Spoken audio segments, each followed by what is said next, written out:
Activision devs do not play their own game. 3,000 devs can't figure out how to add a reconnect feature to a AAA title, I guess. I don't know. Because Infinity Ward doesn't tell their consumers anything. Maybe that'll take some of the sweats away from Shoot House. You can cope about that, for sure. Thanks for tweeting, at least. Thanks for doing more than Infinity Ward has done. They just keep tweeting about the soccer bundles in the store. Things that are bad. We got a couple words. Why don't you kick it off, Tanner? This is going to be a longer section than the first part you guys heard. Change it, obviously, of course.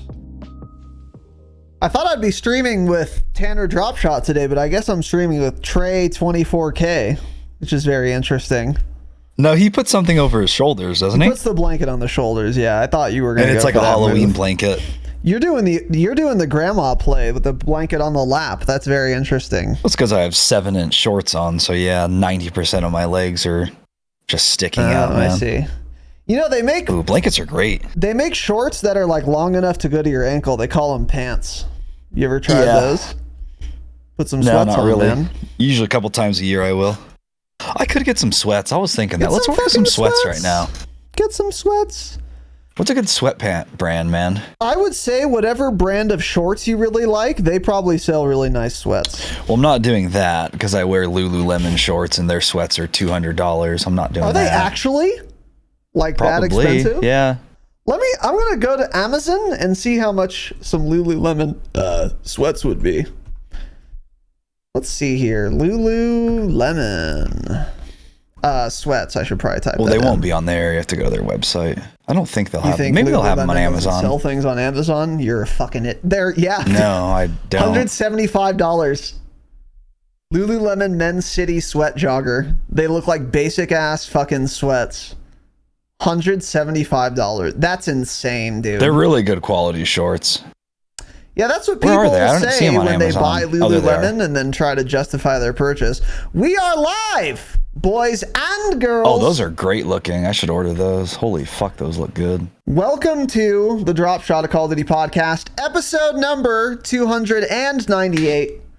My name is Casey, also known as Razinon. Today, we should say that, dude. I'm joined by Tanner. Tanner, how's it going, buddy? Great, cozy, warm, got a nice thick blanket on. A wonderful soft blanket. Oh my god. That looks like a good blanket. That looks like a solid blanket. Yeah. What are your Sierra's mom thoughts on bought us one, and now Afghans? we own like 5 of them. I don't know. Don't really know much about them. Never used one. You've never used one? Are you familiar with the Afghan, though? Yeah, I've never used one, though. Are they soft? Are those things with the... They have I don't know holes. what they are. Here's a pro tip for you and Oh, for everyone those. listening. Don't buy an Afghan. They're shit. Aren't they like not usually soft? No, they're not. They're coarse. They're itchy. Yeah. They have holes in them, and I don't know why people use them. And my grandparents from New England loved Afghans. So then my dad had some, and he would like use them, and I would always be like, "Dad, this is a shit blanket. What are you doing, man? Stop."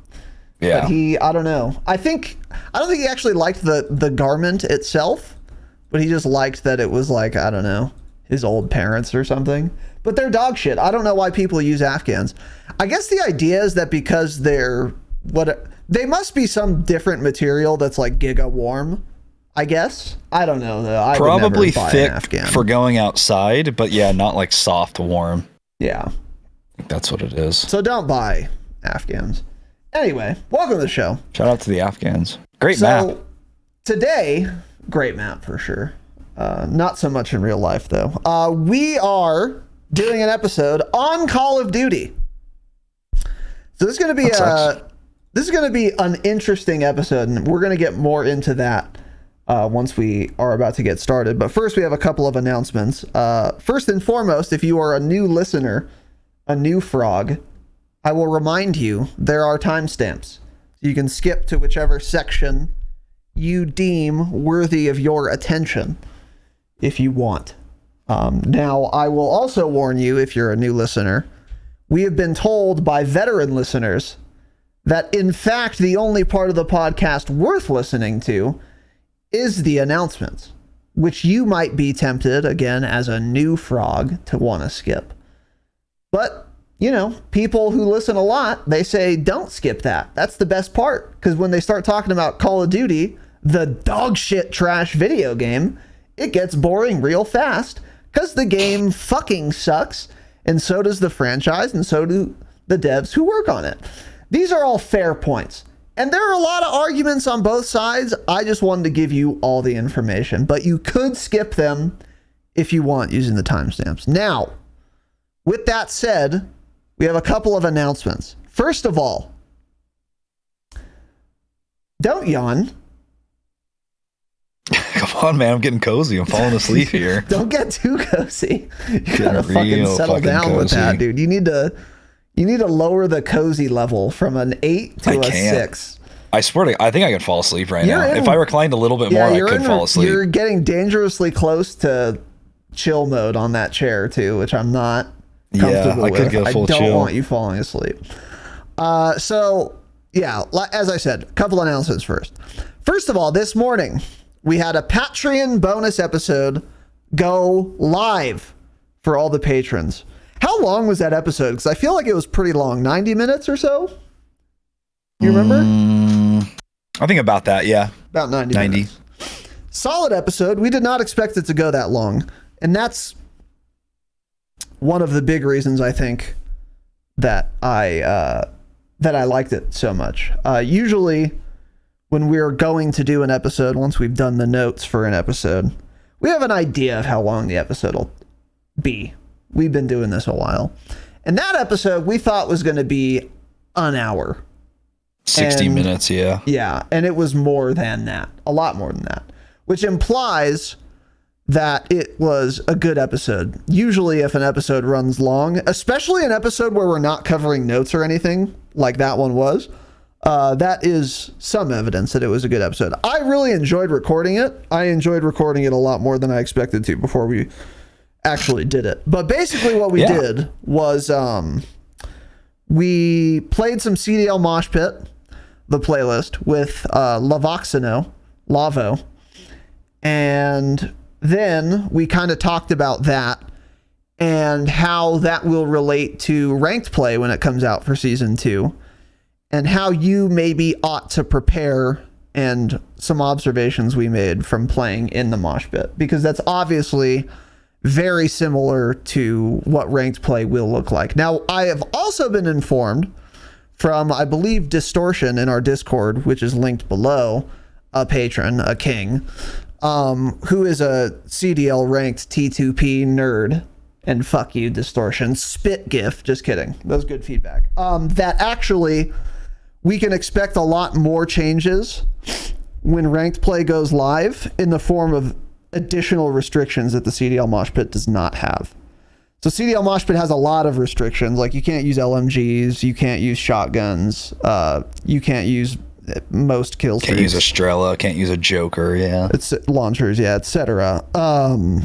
But he was saying like, oh no, ranked is going to have very likely even more restrictions than the CDL Mosh Pit has, which already has a lot. So that's interesting. We didn't know that. Although you implied that might happen. No, that's what that article said that we had read. Yeah, because they did that in Vanguard. Right. So it probably will happen some point in this game. Maybe not when ranked play launches, since they'll be worried about the mode launching and working. But at some point, I think we will see all the GAs come into effect in ranked play. Yeah. Yeah. Okay. So anyway, a lot of people who listened to that episode liked it quite a bit, which is why I wanted to talk about it. We would talk about it anyway, but I really enjoyed that episode. It's live now if you are a patron. If that sounds like an interesting topic to you, you can get that and every bonus episode we've ever done instant access if you go to patreon.com/thedropshot. And this particular episode's available to every patron. So if you join at any level, you will have that. Gold for our patrons is where the Call of Duty bonus episodes go. If you wanted Q&A or behind the scenes, you'd go to a bigger tier. But if you really are just here for Call of Duty and you want more Call of Duty shit, gold is for you. We designed it that way. But anyway, how did you enjoy that episode? Because like I said, I like doing it a lot more than I thought I would.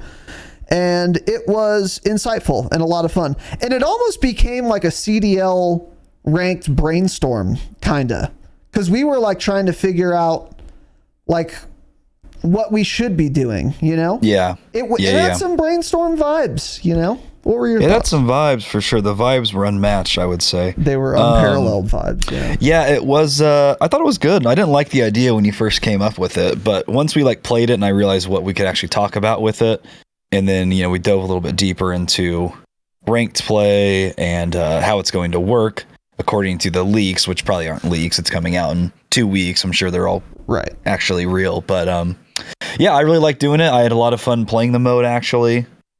It does get me excited for ranked play. It's just, you know, one of those things you wish we had at the start of season 1 instead of now. I just don't get how they'll never learn how quickly the multiplayer player base drops off. It's been happening every year since MW 2019. Within a month, 90% of the multiplayer player base is gone, right? Yep. It's like, have something like that there early on. I mean, just day one shit. People have been telling that for years, though. But it is a fun mode, very competitive. It does get me excited for ranked play. And I thought, I think we made a lot of good points. Yeah, I thought it was a real banger, actually. And we did get some good feedback on it already. Yeah, I enjoyed doing it tremendously. So if that is something that might interest you, patreon.com/thedropshot. You can join at gold, the cheapest tier, $5 a month. It's pretty goddamn cheap, by the way, for 3 bonus episodes, ad-free episodes, early access episodes. Let's raise it right now. Let's change it to 7 right now. Get on there and do that. We have not adjusted for inflation since the inception of the Patreon, which we perhaps should do. Yeah. But we won't right yet. So get in there. I mean, $5 for a lot of extra content. Like 5 hours of audio extra. And then you get early access and ad-free episodes of all the regular episodes. So it's a real bargain. But anyway, that is now live if you guys are interested in that. We have one more Patreon episode brewing for this month for all patrons as well. It is going to be an episode on preparing to get a nuke in Warzone 2, which consists of getting 5 wins in a row to unlock a special type of contract that is difficult to do, and then accomplishing that contract. It ends the game, you win, and then you get a bunch of cool-ass rewards that is really well done, and shout out to Infinity Ward. And we've talked about how much we like the idea of a nuke in Warzone and how they implemented it, which I think is really well done. And the rewards are commensurate with the difficulty of the task. You get like an operator skin. That's really cool, by the way. It's a dope operator skin.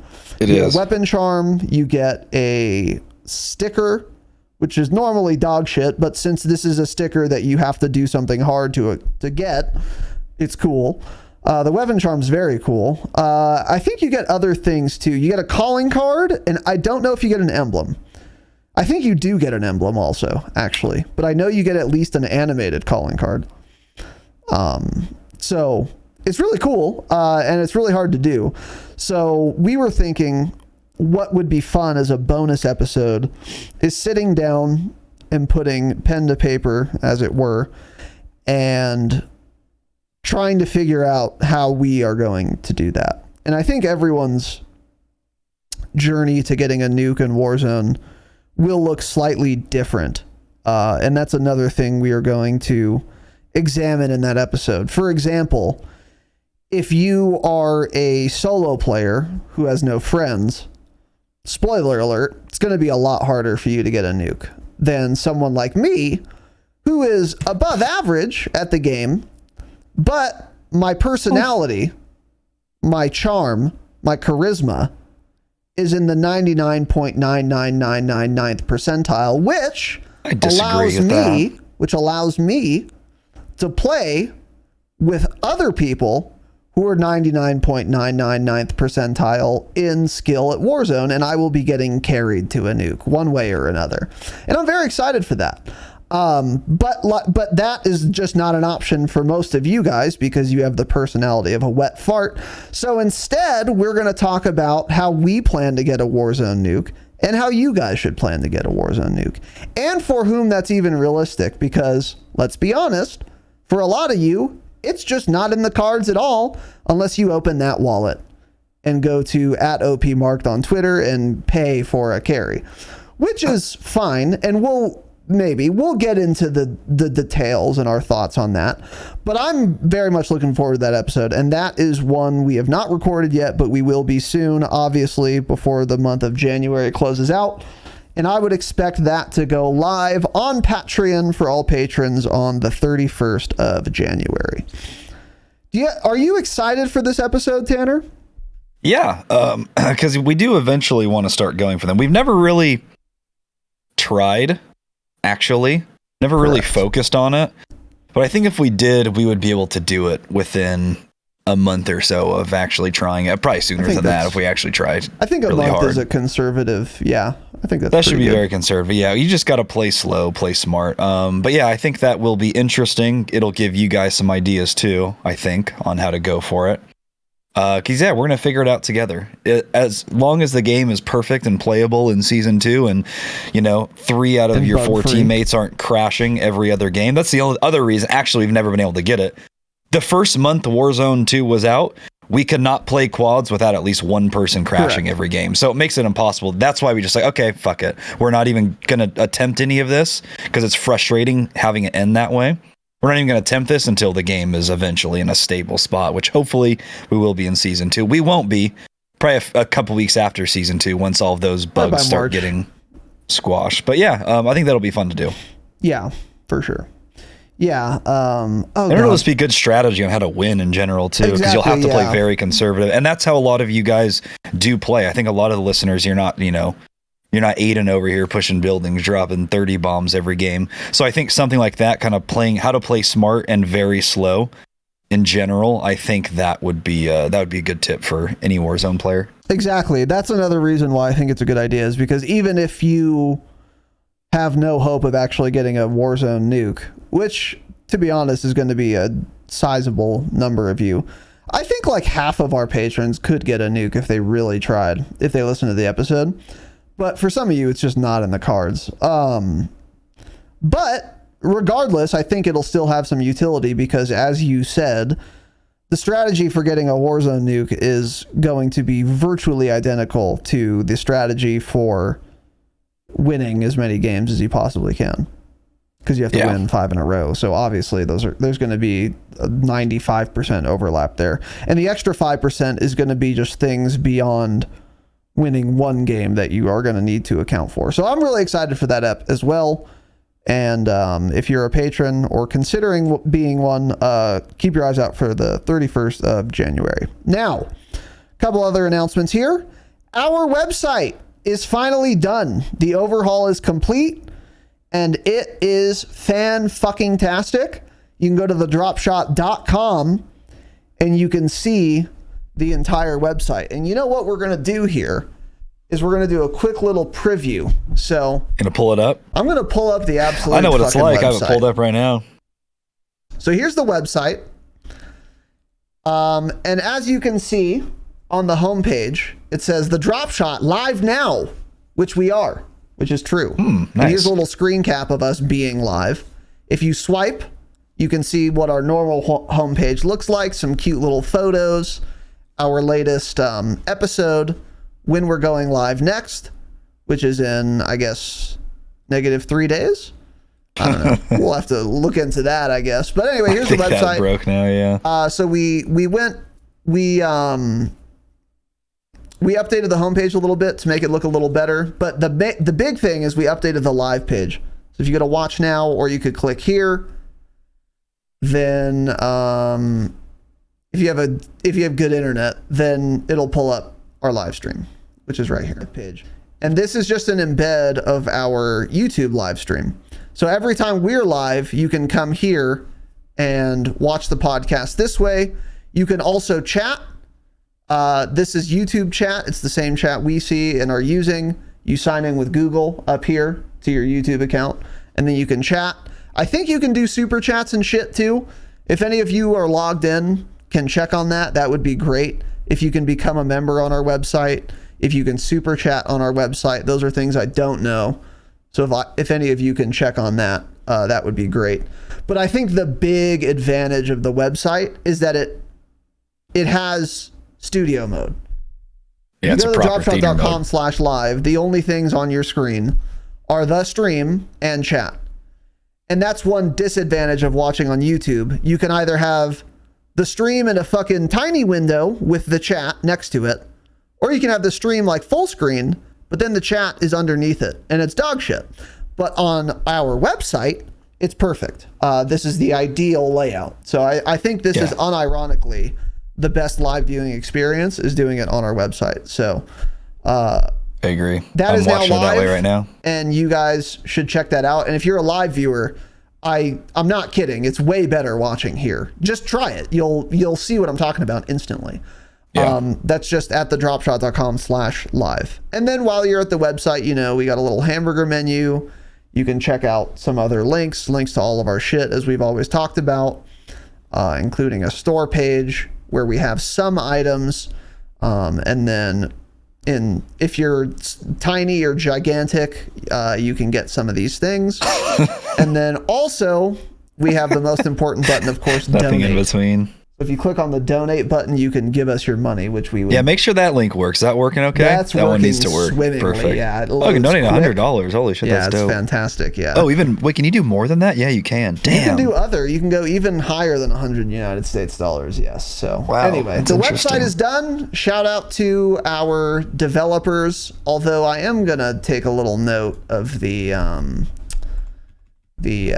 fucking countdown while we're live. If it's only while we're live when it's not showing, that's fine. But yeah, I wonder. We'll find out. I don't have the bookmark. Can you write that somewhere in board meeting?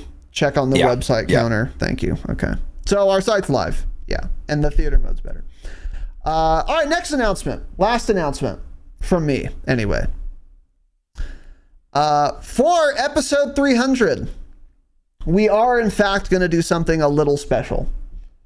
So I originally said we're not, but Tanner had some ideas, and also someone on our Patreon commented on one of our recent uploads and was like, it's really dumb for you guys to not do anything for episode 300, like from a business perspective. And then he laid out a lot of reasons why that's the case. So shout out to whoever that was. I don't recall your name right now, but thank you. You're right. So we want to scam you guys more. So we are going to do something spicy for episode 300. Tanner had written down some ideas that I quite like. So Tanner, why don't you tell us what we're doing for episode 300? We never even really talked about it. Which is going to be on Saturday. Yeah, and I can read, luckily. So that's really, can you? That's interesting to me. Barely. Yeah, I was thinking we would maybe do like a night stream instead, like we used to do. Yeah, a little throwback. I think like a night stream with, some drinking like we used to do. And then either, I don't know, like go through some Q&A questions or do like a live Q&A. I don't know. That's kind of what I was thinking. Something along those lines. Kind of like an OG vibe, Yeah. I think that is exactly what we will do. So on Saturday for episode 300, here's what I think we're going to do. We're going to go live at 7 p.m. Pacific time, just like we did back in the day. We're going to drink alcohol, and we're going to reflect on 300 absolute episodes of the program. Really? And then probably, do some Q&A as well. Probably pass out, yeah.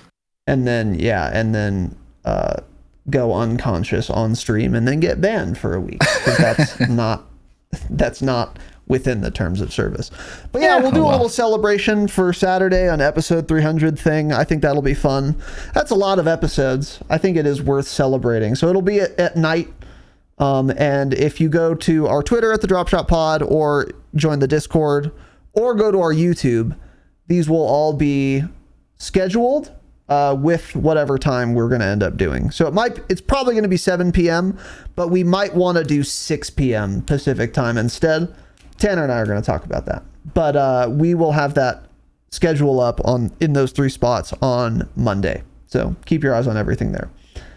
Other than that, do we have any other announcements, Tanner? All right. If you're listening for the jingle, here it is. It's quite the announcement section, man.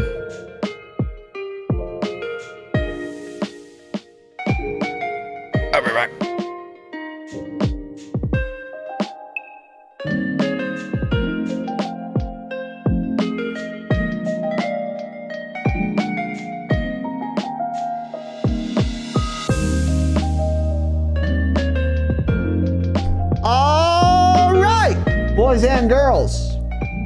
Welcome to episode 298. So, today we're going to do an episode about Call of Duty, and what we were trying to figure out yesterday is what exactly was going to be the topic for today. For those of you who've been listening for a while, as you know, on Saturdays we get away from looking at patch notes and we go away from looking at news about things that are upcoming, because those things are handled on Thursdays. For Saturdays, we try to talk about concepts. So, how to do well in Warzone, or first impressions on a new season, or multiplayer review, or whatever, things like that. And that is difficult to do when the game has not changed in a month or more, which happens 3. to be the case now.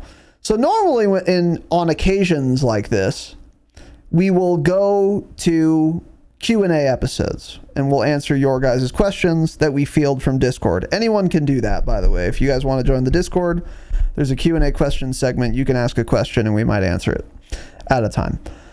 So that's like normally what we do when there's not really much going on for Saturdays, because some of those questions are Call of Duty related and interesting to talk about. Some of them are not Call of Duty related, and a lot of you guys who listen enjoy those as well. But we are going to be doing Q&A next week, so we don't want to do it for that reason. And also, we did Q&A fairly recently. We don't like to do them too often, but that leaves us with a conundrum. What the fuck do we talk about? And we're going to try something new today to attempt to solve this problem. We're just going to talk about Call of Duty right now in general. We're going to talk about multiplayer. We're going to talk about DMZ, raids, shit like that. We're going to talk about Warzone. We've written a couple things down, but this is not as... The notes are not as meticulous as they normally are, because that's kind of the point. We want to just go wherever the conversation takes us. But it's going to be focused all about Call of Duty right now. This is going to be it's going to be a little loosey-goosey, but I think it can be interesting for that reason. There are downsides to not having a rigid structure for an episode, but there are potentially upsides too. So we're going to look into that and we'll see how this fucking goes. Now, one thing I will also add is that due to the fluid structure of today's program, we are happy to field some questions or thoughts from chat. So if you're here live right now and you have a question about Call of Duty, if you want to ask our opinion on something related to Call of Duty, if you just have an observation about the game and are wondering what our take on that is, type it in chat and we might talk about it. But this is only going to be for things related to COD. We're not getting into food, because then this is going to be an 8-hour episode, because we could talk about food all day, all goddamn day. So yeah, if you have any questions or thoughts about COD that you want us to talk about, put them in chat and we might get to them. So there you go. With that said, we're going to start with multiplayer, talking about multiplayer. So I'm going to start here. Again, I've written nothing down for this section. Yeah, I don't see any words. You wrote MP down in caps. You did write that. I did write that, which stands for multiplayer. So my notes are done. Nice. I'm just kidding. So yeah, we played like some CDL yesterday. I have a couple thoughts on multiplayer. I have 2 thoughts on multiplayer. Number 1, when I was doing my camo grind for Orion, which I have, by the way, I have Orion the Mastery camo. And many of you don't, but I do have it. I have Orion. Same, I have Orion. When I was going for Orion, and this is something we had talked about even, I was playing this game a lot of multiplayer, and I was having a lot of fun doing it because there was something meaningful to grind toward. And I will also say this, Having completed Orion, how much time do you think it took compared to Damascus? I would say it was like 75% of the time that it took to get Damascus. It was a lot longer of a camo grind than I expected it to be, or than it looked on paper, which was surprising to me. Additionally, what surprised me about it is that it was more dog shit and unfun for a lot of the camos than I expected, but still way less dog shit and annoying than any camo grind I've done since it changed from headshots only. What are your thoughts on all that? Do you have any thoughts on all that? we got baited early on, huh? We We got did think it was baited going. I mean, hard. you made some insane points early on. You had said I you don't know thought about someone would that. have Orion within the first weekend or something, like the first 2 days. I'm I like, well, don't settle think I down said there. that. You said word for word. Oh Word my for God! word Someone's now. no. You actually said someone would Okay. have it that night. You said, No, dude, I someone's didn't. gonna have No, I Orion didn't. by the. I I don't swear believe to you. God, I will go back and find that. You said I'll that, and I was bet like, well, you, I don't know about Tanner, that. I swear to God, I'll bet you $100. I'll give you $100. Oh, I'll bet if you find a $1,000. clip. I'll bet you $1,000 you said I'm it not because willing you to said bet that, and I 1,000, was but like, I'll bet well, 100. okay, I'll bet 100. Yeah. Was Pussy. I being obviously implied that I was being serious? Oh, it's starting to backpedal now, huh? Okay. Well, it's not a backpedal. If I said it as a joke because I was Well, you didn't really say it trying as a to joke. You were like, exaggerate dude, this that is it's so easy. I think you said it was trivial easy and would be so quick that someone would get it done literally within 1 day. Okay, That's what you said. $100 if you find that clip. Okay. If I'm being serious. Okay. So Listen, okay. yeah. Now we're adding a bunch of little bullet points on there Well, that I have to meet. obviously, Huh? if it's a joke, then I'm not gonna. Got it. Then it's not a fucking Okay. bet. Well, you But- said it. That's what I'm saying, right? Okay. Well, yeah. Then, So, all right, anyways, then we had bets off thought then. it was Fuck going you. to be a lot quicker than it was. I think realistically, I was thinking someone would have it in probably like a week or two. And I think even then, what was the quickest person to get it? Playing like 20 hours a day. I 3 remember weeks it was maybe? Not Reed Boy. Shout out to It was- not Reed Boy. It was someone Shout out to other than Reed Skullface. Boy. Yeah, Skullface. Shout out to Reed Shout out Boy. to Skullface who got it it first. and Reed Boy's a fucking loser who didn't get it And first. then you put that in Yeah. his chat. Yeah. Imagine L, not being Reed first in Boy, the world. L, Embarrassing. L. Embarrassing. Yeah, cringe. No showers. Yeah, but anyways, I think it was was a while definitely though, a yeah, I lot don't know. shorter of a grind than Damascus. It's hard to go back and think like what it actually was 3 years ago, because you think like, oh, it was a lot easier, it was a lot harder, but it's like it was a different time. It was a long time ago. Yeah. Yeah, it was a long time ago. But yeah, I think it was just annoying how you ended up having to do everything in order. And I feel so bad for the people that waited to do every gun's long shots at once, like we warned them. That would be awful. not And then do, they yeah. all did it like, oh, they tried to cope. Like, oh yeah, it was like annoying. It wasn't that bad. Copium. You know what's that funny I think about was that? the most annoying part of the grind was doing everything in a row, doing the same thing over and over and over again. At least like Damascus, even for different, different guns, different categories, obviously, there were slightly different challenges. But then you get to a point with Orion and you just have to do only long shots and then only headshots.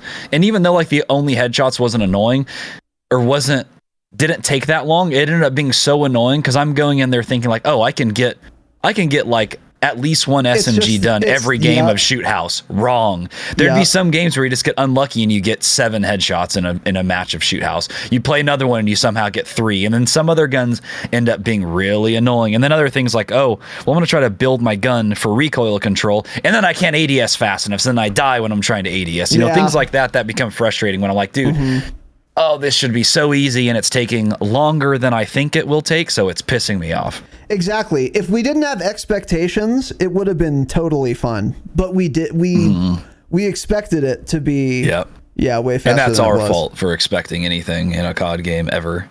Well, here's the thing that I will also add. That camo grind, I would have done it probably like 20 hours faster. I'm not kidding. 20 hours faster.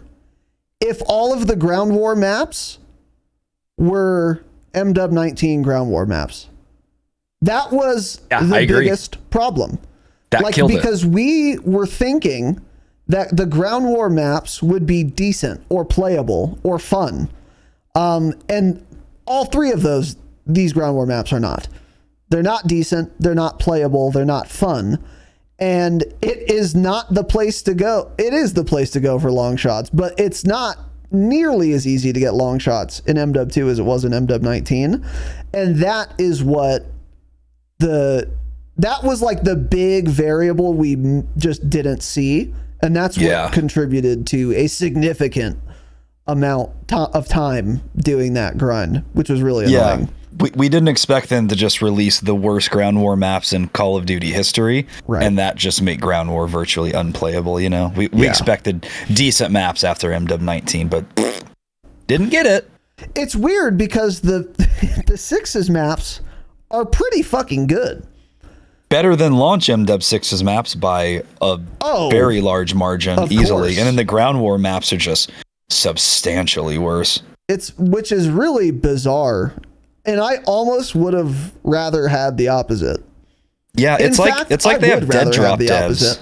They're just all the ground war maps are so vertical. Yep. Get on literally every roof, every single roof in a map. You can get on top of it easily and stay up there. Yep, super vertical and super dense, and it's just not. Those just aren't fun. And think about it this way: what was the worst ground war map in MW 2019?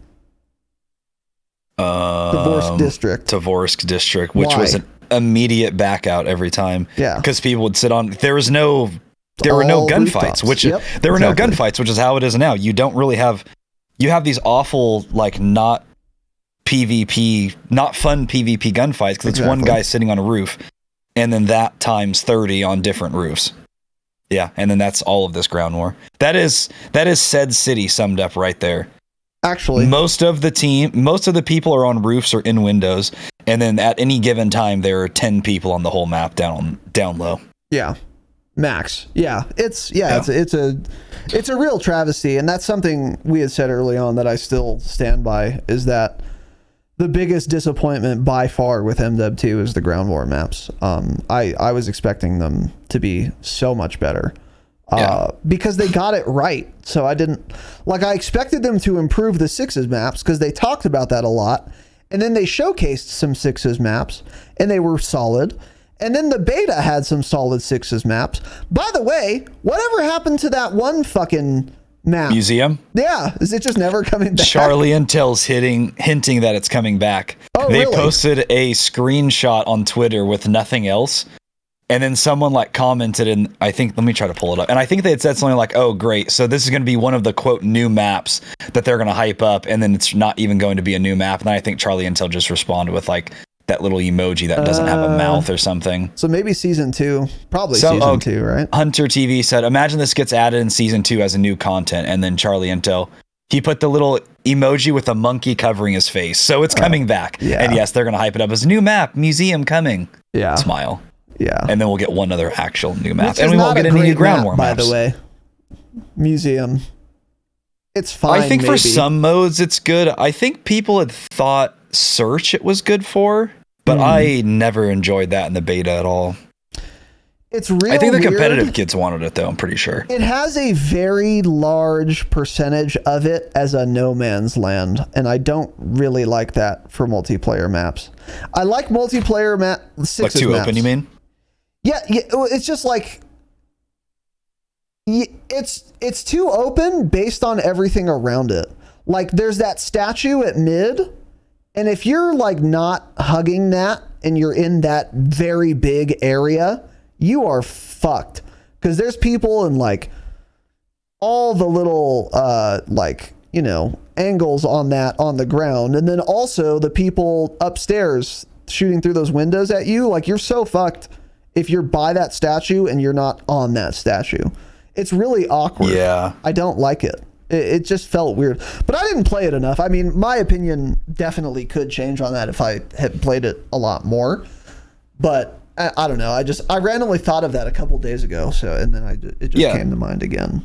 There's that whole open mid area, you're right. And then it's if you're in that anywhere, you're just going to die from some angle immediately. Yeah. Obviously, It's not like they designed the map. It's actually just based on, I think it's a Getty Museum, isn't it?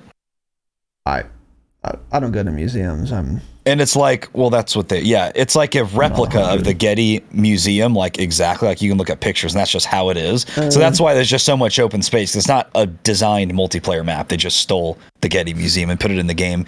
Didn't run it through them, did some other shit, and that's why the map isn't in the game, because it was like legal issues, obviously. Let's stop doing that also, by the way. Don't remake real life areas for your FPS game. Just design a good map instead. You know what else it can be cool. Well, you know what else is a replica of a real life area? Piccadilly Square.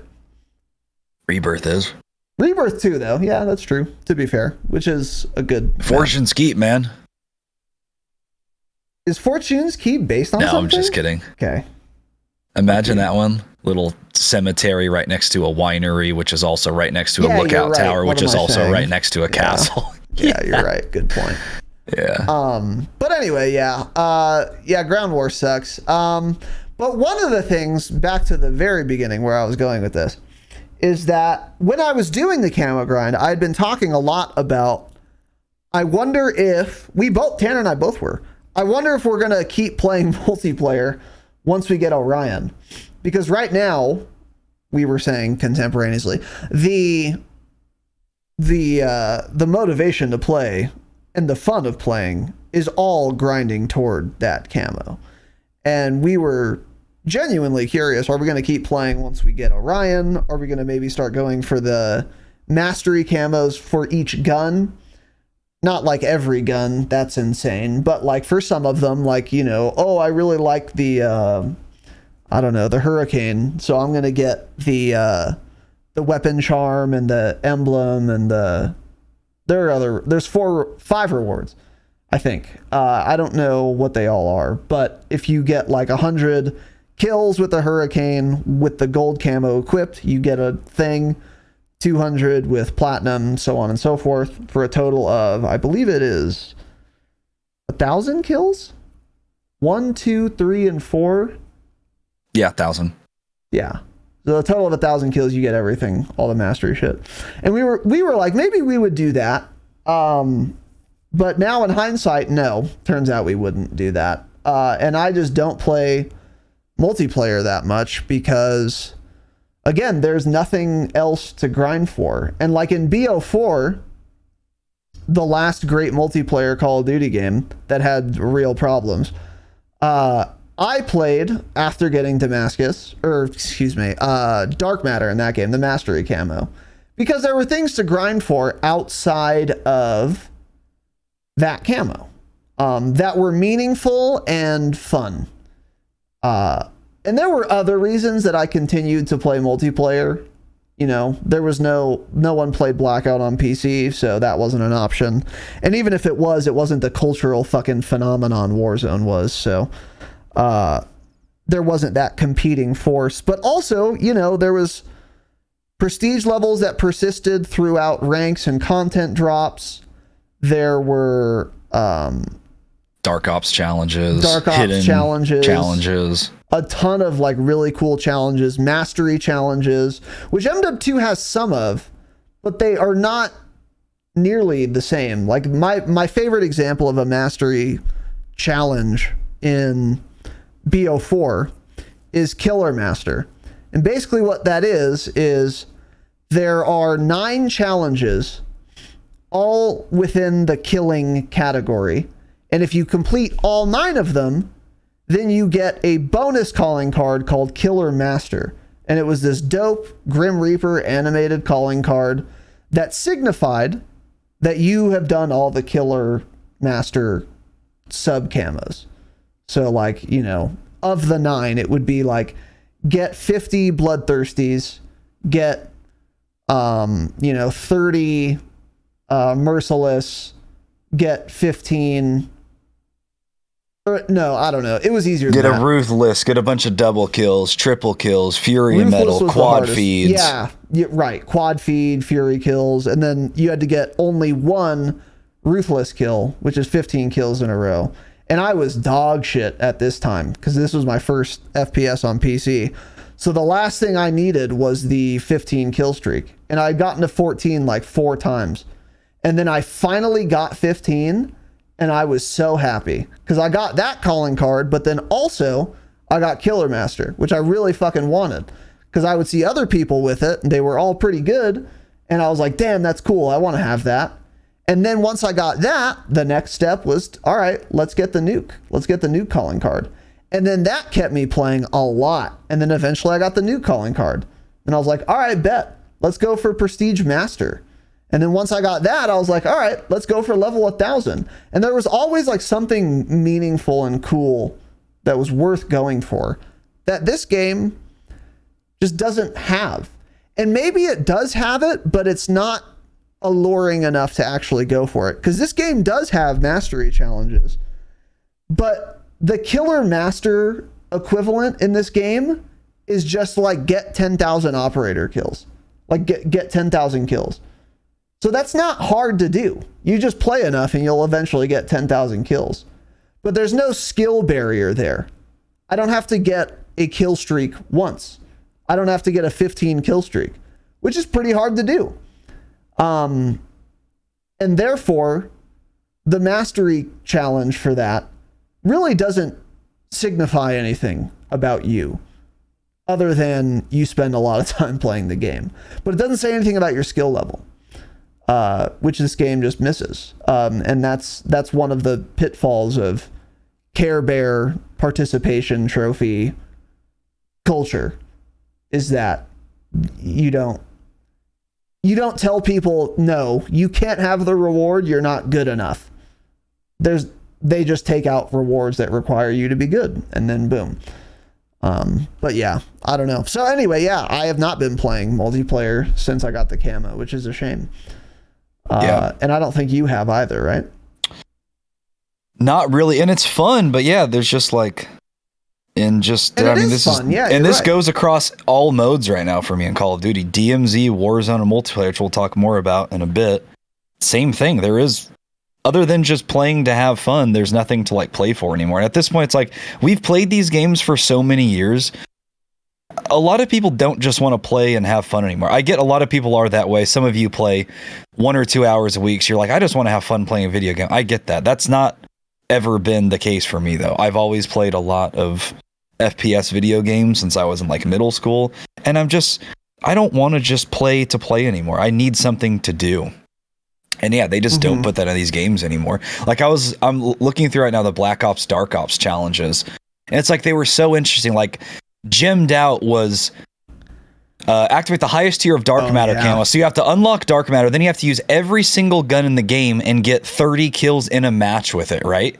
They say 30 kill streak. It's not 30 kill streak. It was just 30 kills. It was originally 30 kill streak, and then that was so hard that they made it just get 30 kills. Okay, so this just says up. Yeah, so it's like, so you had to grind all the way through to unlock the master camo dark matter. Then you had to use every gun in the game with dark matter equipped, because as you got, it was every 10 kills, I think, or 5 kills with dark matter, the camo would essentially change. It would start growing spikes and shit out of it. It was cool, really cool looking. Yeah, the color would change, and you had to do that for every single gun in the game. Gives you a reason to play, go for kills, do well, to then get a really cool calling card, which then you can put in your calling card showcase, which also shows things off.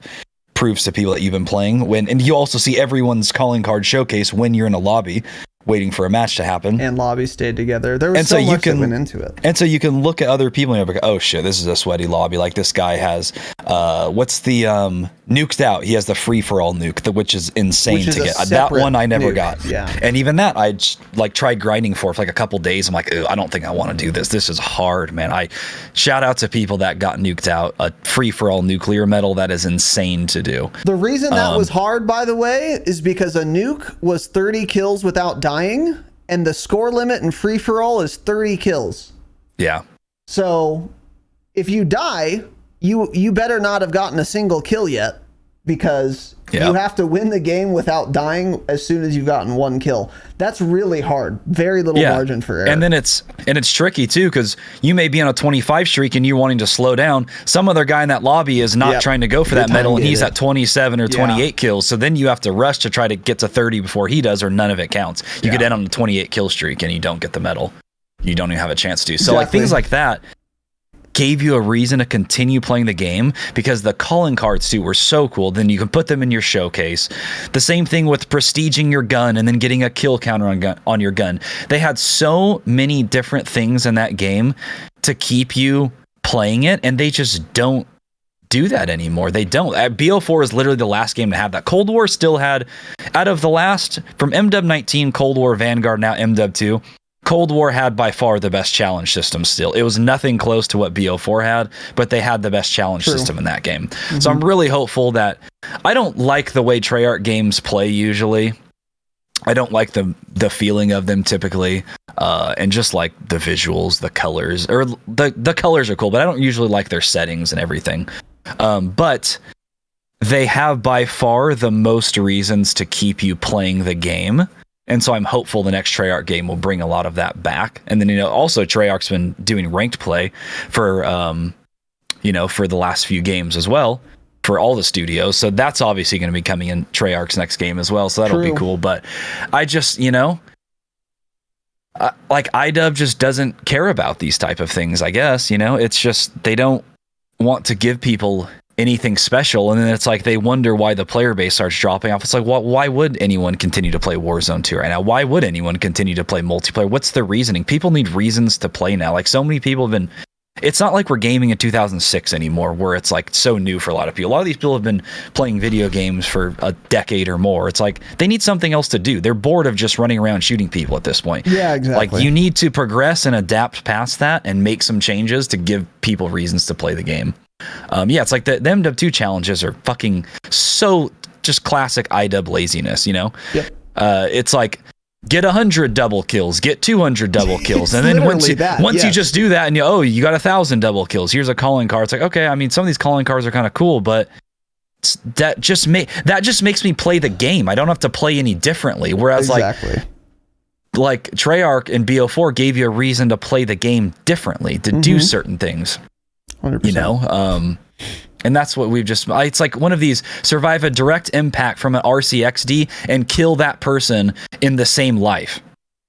Like things like that. It's not necessarily like hard to do, but if like it's only you have to think about, it's like you get hit by an RCXD and you're like, oh shit, I'm going to look for this guy, I'm going to try to kill him. Things like that. It gives you a reason to play different ways. There's something always in the back of your mind. We quit playing that game when MW came out, and there were still so many things I could have done. Out of all of the Dark Ops challenges for multiplayer, I probably got about 50% of them done. There were plenty of them to do. Yeah. Like when we would go underwater and kill people from the water outside of it. That wasn't hard. I think you had to get 25 of those. Yeah, but it gave you a reason to play a different way. It's just they don't put that in the games anymore. Yeah. Exactly. Yeah. Very well said. They spend 3 years designing a terrible gunsmith where you have to level up 48 guns to have every attachment unlocked for an M4, and then they put no time into anything else, Yep. Yeah, for sure. And another reason multiplayer suffers is, which we did predict, which is not hard to predict. If the most successful aspect of your game isn't multiplayer, then that's not what you're making the most money on. That's not what you're going to spend the most development resources on. Warzone was a giant hit. They quickly changed their focus to Warzone, which from a business perspective, of course, was the right play, and that's the smart thing to do. But multiplayer will suffer as a result. And there will be like a lot of little finishing touches, little cute finishing touches that multiplayer is never going to get anymore. As long as Warzone is more popular. I think Gemmed Out is like the perfect example of something that will just never come back. Because you're designing Gemmed Out, which is get the mastery camo and then get 30 kills in one match with every single gun while your mastery camo is equipped. I mean, that is a challenge that will never come back, because as a developer, you're thinking, why would I spend all this development time and resources on a challenge that most people are never going to be able to do because it requires such an investment of time to get the mastery camo and then to do all that killing and shit. It's like, I'm not even going to bother adding this in. And it's like that. If BO4 didn't have the gemmed out calling card, it would still be a great game. But there's like a lot of little finishing touches like that, that when you add them up, it does change the experience quite a bit. And we'll never see it again. Yeah. Unless Warzone just dies and people get really interested in arcade shooters again for multiplayer. But, I mean, when will that be? Yeah, and I mean, look how thin iDub spread themselves this year. They did a whole single-player campaign. They did the Spec Ops shit. They worked on Spec Ops raids, multiplayer, DMZ, Warzone, all of that. All of that in 1 year. So you lose... It's like, cool, they give us a bunch of different games, but there's no reason to play any of those games anymore. Yeah, there's no depth to any of them. There's no depth to a single one of those games. Not even DMZ, the one mode that should have the most depth. There is no depth to that even, really. Yeah. And it makes me wonder, that's such a good point. You can go deep or you can go wide. Like, you can't do both, especially if you're releasing a new COD game every fucking year. I mean, even in 3 years, this is too wide. So if you say, oh, well, MDub didn't design or develop a game since MDub 2019. Okay. They still spread themselves too thin, even for a 3-year life cycle, with how ambitious this was. I mean, think about the Halo games. Halo 1 came out. 3 years later, Halo 2 came out. Okay. But what did Halo have? It had a campaign and it had multiplayer. That's it. And they needed 3 years to do that. Basic ass multiplayer too. Yeah. And the modes had depth. I wouldn't say it was that basic. There was a cool ranked mode. There were secret challenges. At least when it came to like Halo 3, definitely. But like any more than that, and they would have gone too wide. But yeah, like MW 2, far too wide. Therefore, you can't go very deep. And I really wonder, in some alternate universe, what multiplayer and Warzone would look like in the campaign. Because a lot of people like the campaign, so fine. Campaign, multiplayer, Warzone. Don't do DMZ at all. Don't make raids at all. How much better do the other 3 modes look? Yeah. I don't know, to be honest. Maybe not much better at all. Maybe a lot better. Maybe marginally better. But it would have been worth a shot because especially DMZ, that's such an ambitious project to make an engaging, compelling Tarkov-like video game mode that if you're not going to go fucking all in on it, don't even bother doing it. Exactly. Think about Tarkov. Tarkov is the DMZ game mode only. That's it. That's all the devs do. Imagine if Tarkov also had a BR, multiplayer, and a fucking campaign. How dog shit would that game be? Now, obviously, Battlestate Games, or whatever their Russian name is not as big of a development studio, nor do they have a huge publisher like Activision behind them. Sure, I'll grant you all that. But I think the point still stands. You're not going to make a game mode like DMZ and it be good if you're not going all in on that. That's something that would be like a standalone title. Yeah.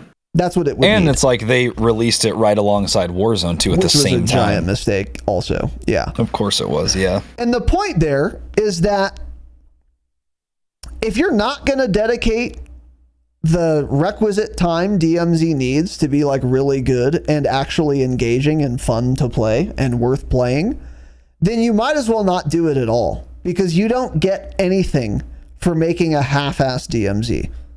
You get something for making half-assed multiplayer.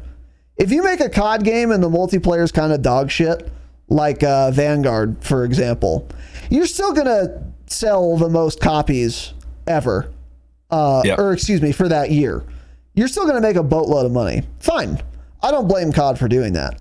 But if you're going to make DMZ half-assed, you don't even get that. You get nothing for it. All you get is wasted time. They didn't... Activision did not benefit from DMZ existing because they did it half-assed.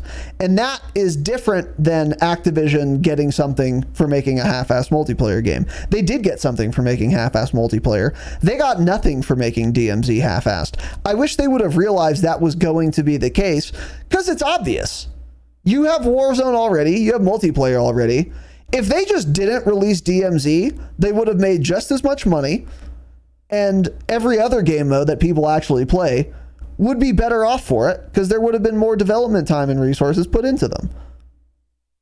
I wish they would use their brains. I think the DMZ player base is actually pretty large. A lot of people are playing it. It's just either it should not have launched alongside Warzone. Obviously, one of them should have came months before the other, so you can get one of them in working order before you launch the other one. Yeah, because they were both just buggy disasters. I mean, both of them. Yeah. Couldn't finish a match. Yeah, maybe DMZ does have more players than I think. I don't know. I think there are a lot of DMZ players out there. I just feel like if that were true, they would be more represented in our Discord. I think our Discord there are quite a few of them. Pretty good sample. Are there? Yeah. I mean, more people talking DMZ channels now than about Warzone, honestly. Interesting. I actually think between people actively playing Warzone or DMZ, I would bet that in our Discord right now there are more people playing DMZ at the moment. That's wild. On average.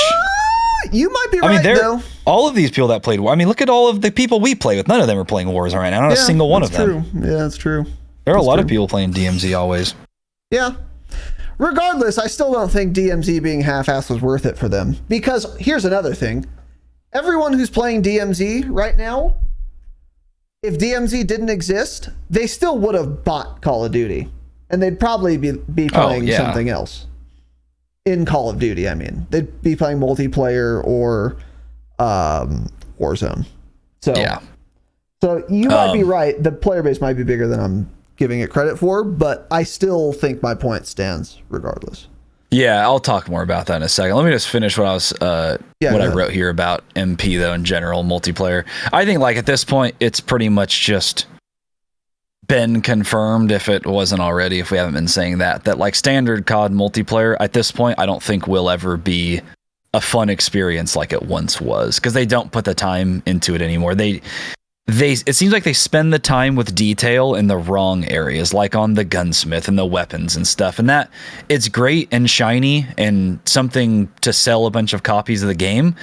But your gunsmith is not keeping me playing the game ever. I don't care. After 2 weeks, it's the gunsmith and I don't care anymore, you know? You need something to continue to play the game. So it's like, I think the community has just progressed past that in the years and years of standard arcade shooters, respawn shooters that we've had, and I think we're just like done with it at this point. We need more. It's like studios still making arcade World War II games. It's like what they tried with Vanguard. Why are we even doing that? It doesn't. That game sold so few copies, even though not once did I play it and it felt like a World War II game, just because you made it and marketed it as like a World War II type game that killed the sales on alone, because people don't care anymore. Like, what do we do? How was that not obvious to you? That was wild. It's just been beaten to death and there's nothing else you can do to make it exciting anymore. So it's like a game like Counter-Strike has stayed relevant throughout. When did Counter-Strike come out? Fucking 2000, probably. Dude, really it stayed relevant ago, because they've created a substantial ranked mode that has been the same for 15 years, but people keep playing it because it's a fun, rewarding ranked mode, and it's something to constantly try to better yourself on. And they do interesting thing, like they'll rotate the maps through the ranked play, and they'll remove maps one season, and then it's, But even then, I think COD is just too casual of a game for even a ranked play to say. Like, ranked play would be good, but even then, I would continue playing a game for longer if I had a deep challenge system to go for, like Black Ops 4 had. If I had prestige, a challenge system, things to grind for, that would still, for a Call of Duty game, for a multiplayer, that would keep me playing more than even a ranked play would. As much as I want a ranked play, I don't even think that will save COD going forward. They just need to go back to the roots of the games that people really liked and bring back all of the challenges. It's like, out of all the things you take time doing, that cannot take more time than anything else. In fact, I feel like so many of these things are easy to do. It's like they run out of time, and that's like the last thing that's done are the challenges. and they run out of time and then just launch the game. It's like the nukes in the game. I can call in a nuke. Why do I not even get a calling card for? Why is there no real reward? There is a 10-second cutscene reward, and that's all I get for it. Really? I know. How are we even doing this still? Like, what the fuck do we have so many devs for? I don't know. I just don't know what they're doing. Yeah, I agree. It's just the games are just really missing something now. That it's like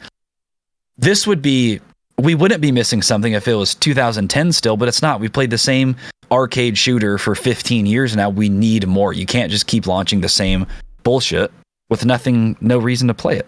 Yeah, I totally agree.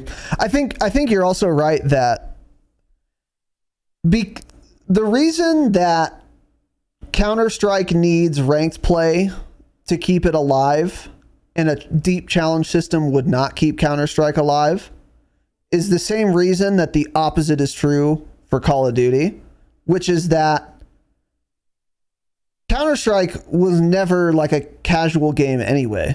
Like that game and the game modes and the maps and the weapon balance was all designed from the ground up for competitive play. And Call of Duty wasn't. Call of Duty was made to be a single player World War II campaign FPS game. And then they were like, you know what? Let's let people shoot each other. That would be cool. And we'll keep it casual, keep it simple, whatever.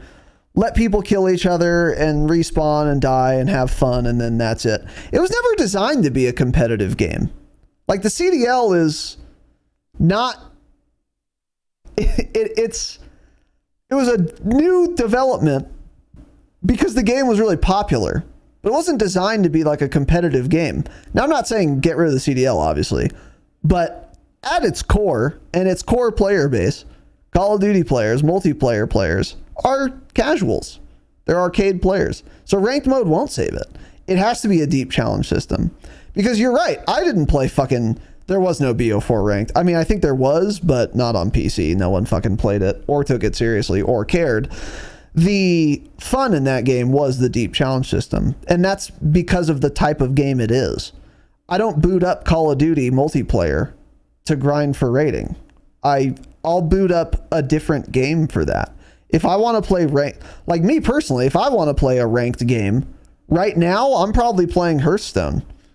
And that's a game there's a lot of RNG and dog shit, and the meta is terrible right now, which is why I don't play. But that game is like designed for competitive play and ranked play. Or like, again, Counter-Strike, like Tanner brought up. That's a game that's made for ranked play. And that's what it needs, not a deep challenge system. But Call of Duty's not that. So, even ranked play isn't going to save it. No matter how well done it is, it's not going to save it, period. It'll keep a lot of players happy, but it's not going to keep the core Call of Duty multiplayer audience happy, because the core Call of Duty audience is non-competitive players. The core Valorant audience, the core Overwatch audience, the core Counter-Strike audience, competitive players. So they need ranked, but they're different games. And that should be obvious. That is obvious to Activision. They designed the entire game for casuals. Yeah. So anyway, like I keep seeing so many like Warzone players that are even like, this game is so fucking bad right now. Like I'm going to start playing Valorant. And all of them, what do? They go to games with the ranked mode. They go to Overwatch 2. They go to Valorant. They play games with the ranked mode because that keeps them playing. And I don't know. I don't understand I genuinely don't get what's going on at Activision, why they can't seem to figure these things out. After years and years and years of people giving them the same feedback, you need deeper challenge system, bring back the regular prestige mode we used to have. Why change that? Add a ranked mode, and they just don't do any of it at all. They do nothing. Yeah. Next, we're going to talk about DMZ, raids, and everything else that's not multiplayer or Warzone. Not the campaign. The campaign would go here, but I played it and I'm done forever. So that's another thing. Hot take. Let's stop doing COD campaigns altogether. How many people would be mad about that? A lot, surprisingly. But if they realized if it would make multiplayer and Warzone better, I guarantee almost all of them then would be okay with it. But I think when you don't do a campaign, there are a lot of people that get mad about it. Yeah. A lot of people do want the People do campaign get for some mad. reason. BO4 didn't have a campaign, and it did fine. And people, yeah, but people did still mold. were always mad about it that it never had a campaign. So, yeah, the fact that if you play a lot of multiplayer in Warzone and you're begging for a campaign every year, congratulations. That 6-hour campaign you played ruined multiplayer in Warzone for the first 6 months of its life cycle. So, just letting you know that. That's the thing about campaign. Like MW2 campaign, for example, it was fun. I enjoyed it a lot. I think it was fine. I think it was really well done. I think the plot was neat. I think the cutscenes were cool. I think the voice acting was exceptionally good, actually. The cutscenes were really good. They're not just good, sorry. They were the best part of the campaign, probably. They got like real ass actors to do like crazy mocap, and then, Yeah. it was really cool. Problem is, no matter how good your campaign, if the campaign was an 11 out of 10 campaign, most people are still playing it once. It's forgettable, yeah. So you're playing for 12 hours, whatever. Make the longest FPS campaign ever. Make it 20 hours. Still only playing it once. Mm-hmm. And then I'm done forever. And the problem with that is, you spent a lot of developer time making a campaign that could have been spent on multiplayer challenges or Warzone or whatever. But also, probably a bigger deal, you spent a fuck ton of money on a campaign. Because think about it, you're paying for everything, for every hour of campaign content you spend money on.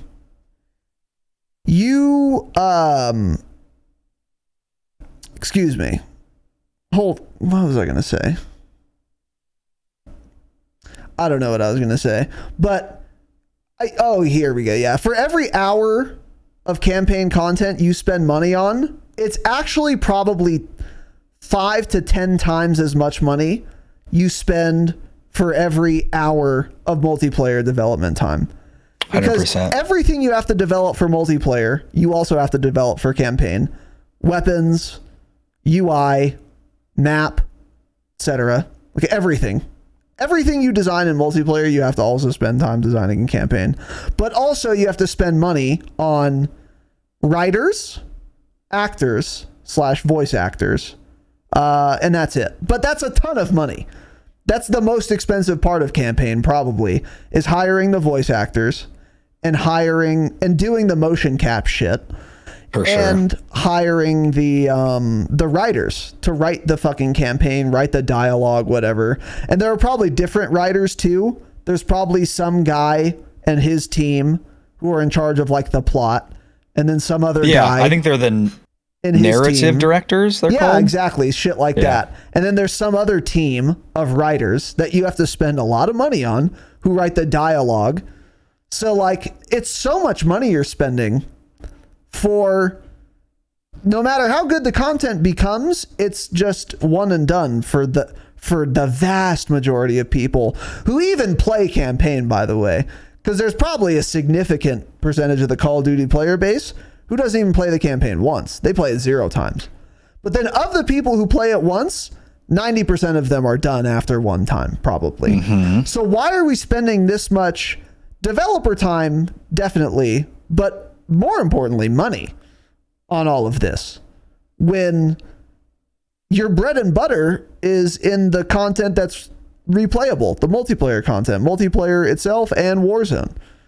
I think you stop making campaigns if you're Call of Duty, because your Warzone and multiplayer, everything else can be so much better because you have so much more budget to spend on those things, on devs doing shit, you know?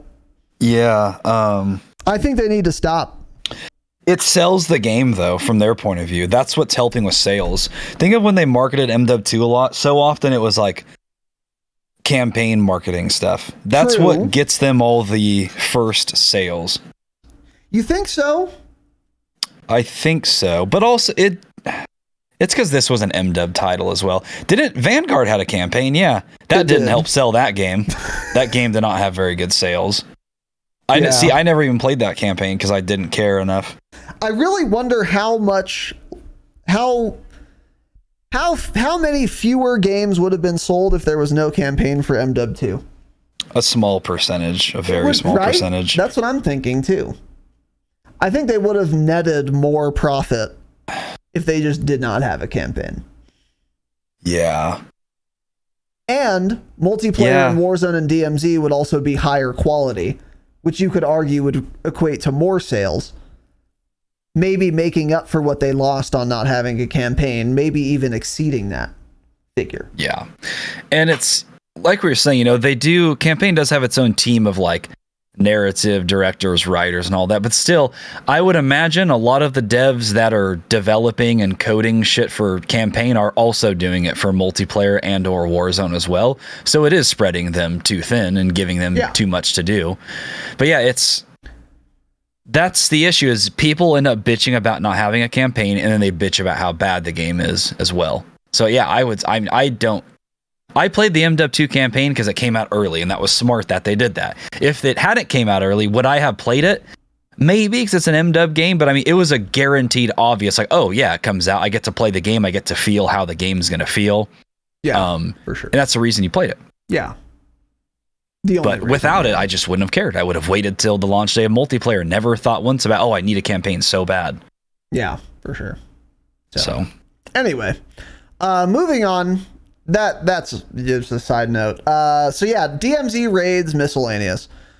So we have some intel on DMZ. One thing Tanner and I were wondering, because we recently learned and recently talked about, there's going to be a wipe for DMZ. So season 2 comes out. It's going to reset your inventory, your contraband stash, and keys and shit, is what the blog post said. And then we were wondering if that includes your insured weapon slots, because you have to do a certain number of faction missions to unlock an insured weapon slot, and then even more to unlock a second insured weapon slot. And Tanner and I were not positive whether that reset as well or not. And it turns out we've learned from Charles Intelligence that and here's the tweet 2 days ago. Confirming earlier reports with Season 2 launch on February 15th, insured weapon slots in DMZ will also be reset, along with faction tiers, mission progress, and stored contraband and keys. In other words, it is a comprehensive, complete wipe. Nothing, no progress from Season 1 of DMZ will carry over to Season 2 of DMZ. And again, like we said last time we talked about this, that's fine, but you got to tell people before 2 weeks till the end of the season, obviously. Yeah, massive mistake. Just insane. Yeah, so it is all DMZ progress will be reset, and again, this is the right thing to do, but the fact you didn't warn the player base of this is really, really, really bad. And I can almost see them maybe changing some things with this, and like, I don't know how though, it's so late. I was going to say maybe you keep your insured weapon slot, maybe you keep your... I don't know. Like, maybe they can make some changes to this, because I haven't seen really a single DMZ player that has been happy with this, and most of it is just because they didn't know it was going to happen. They thought they were just going to keep progressing, maybe every new season they get more missions to do, but it's like, no. Exactly. Missions are being wiped clean. Some of them are going to be changing. Many of them probably won't. You'll do the same things over again. But I can see them maybe making some changes, like the insured weapon slot, letting you keep one of those or something. But even then, it's like, I was thinking maybe they could reset you down to the next tier that you were for that specific faction. But I think it's just too late for them to try to change these type of things. Yeah, they have to just commit. That's something I didn't think of too. That Drexler just said, will the rewards change? So yeah, if so, it's either all... It would have to be. So that means all of the missions, I guess, will be entirely new missions, which is better for the DMZ players. That's what you should want, is new missions every time. Missions with different rewards, like a different weapon blueprint this time. But I don't know. Yeah, we don't know yet if they're going to be the same or not. There's definitely going to be some changes. That's what they said. But to what degree is a good question.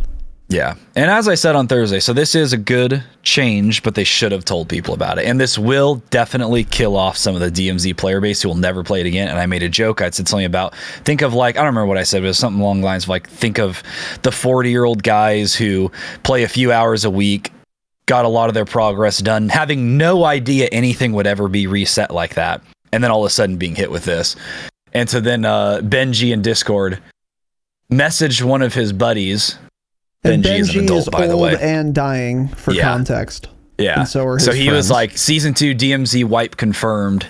And then this guy's like, son of a bitch, link the article. And Ben was like, they said on the podcast. And so this guy said, why would anyone do missions past the first tier? And then later on, a few minutes later, obviously Benji was still messaging him. He said, he said, a quote, he said he'll quit playing if he loses all of his shit. And there are a lot of people that will be like that. Yep. And that sucks for them. They've imagined playing a few hours every week, trying to grind this stuff out between your job, your 4 kids, your failing marriage, your alcohol addiction, your depression, trying to balance all of those things while trying to get your fucking DMZ factions, man. To get all tier 3 missions done. That guy is getting a divorce, dying of alcohol poisoning, losing his home, his children are moving out, all of those things because he's going to be in such a bad mood because DMZ factions reset, the game wiped without telling them. And that is the fault of Joe Seacott.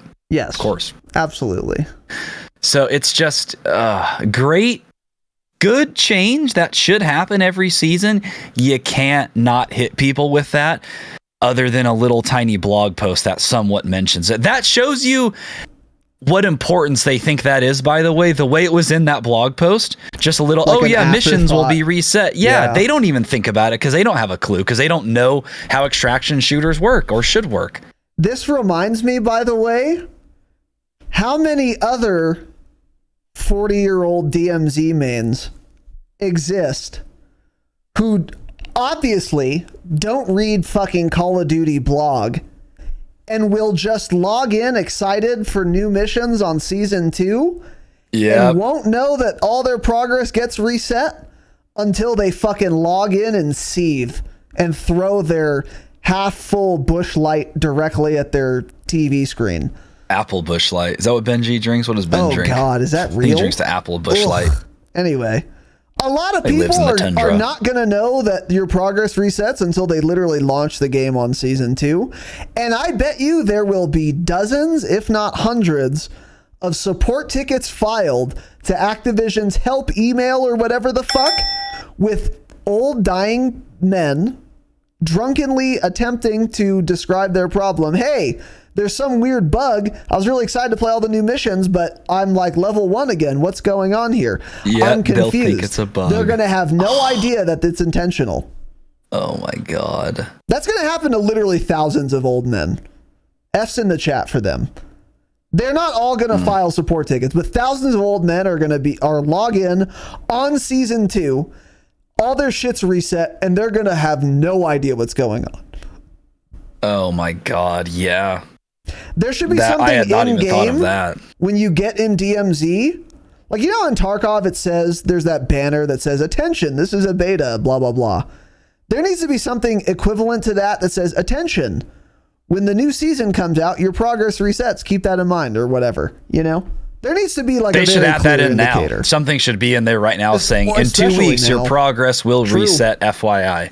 True. Yep. True. Yeah. Especially for this player base, yeah. You know, Tarkov gives you 24 hours or 12 hours notice, but people see it coming. With this, it's like you didn't have a clue it was even coming. Yeah, for sure. Oh, man. Yeah. But, you know, it's like that's kind of the difference between DMZ and Tarkov. It's like Tarkov people end up begging for the game to wipe once it's like the 4-month mark, but that's also because there are a lot more variables, guns and ammo. Everyone's running the meta shit, so the time to kill becomes different and stuff like that. But it's also just a different player base. Way different player base, yeah. It's like, you know, every 6 to 8 months your entire account is reset, so you get to go through the pain of questing again, and you know, you try to get better every wipe. You're doing the same shit every wipe. So at least with DMZ, it sounds like they're changing the missions, which is cool for the DMZ mains, I think.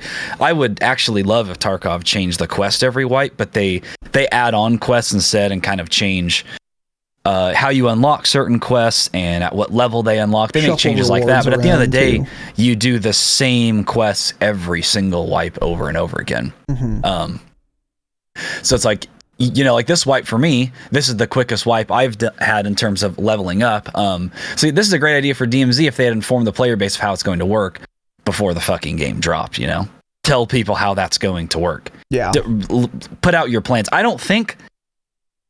it doesn't sound like they've ever said that. I don't remember them saying that. Charlie Intel or no one else have ever linked an article and said, no, they said this was going to happen. So I don't think this was ever the case.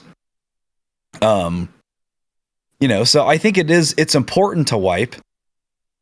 It's not as important in DMZ currently, but I think this is maybe kind of showing too that we will get substantial changes to ZMZ in the future. Copium, hopefully, maybe, with something Copium. like an out-of-raid inventory that matters. You know, flea market, player-to-player flea market. An economy, yeah.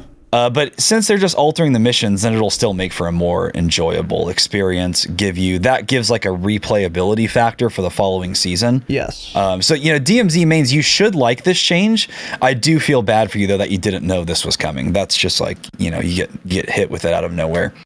Because it's still like if you're getting calling cards, emblems, weapon charms, things like that every season, you're going to get those things that I'll never have. All those things you got in DMZ of season 1 for grinding, very few people in the game have those items, and it'll be, you know, considered something more rare. Is it a dog shit weapon charm? Probably, but you have something more rare because you grinded. So, and then again, they'll do that in season 2. Though, yeah, which is cool. That's true.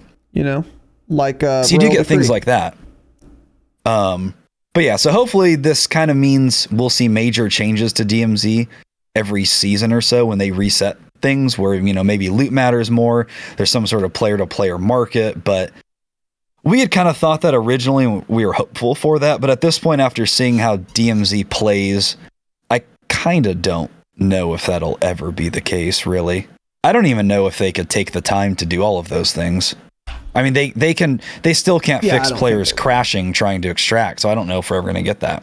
Well, here's the thing about DMZ, which is kind of surprising to me. If you're right that the player base is healthier and there are more of them than I'm thinking there are, which is definitely possible. My original worry about DMZ is that it's so dog shit and like not worth playing that no one's going to play it, and then they won't spend any more money developing it out more. But if a lot of people are actually playing it and it's keeping their player, if it accounts for like even 30% of the MW2 player base, that's plenty of people to where they will actually continue to pour resources into it to make it better.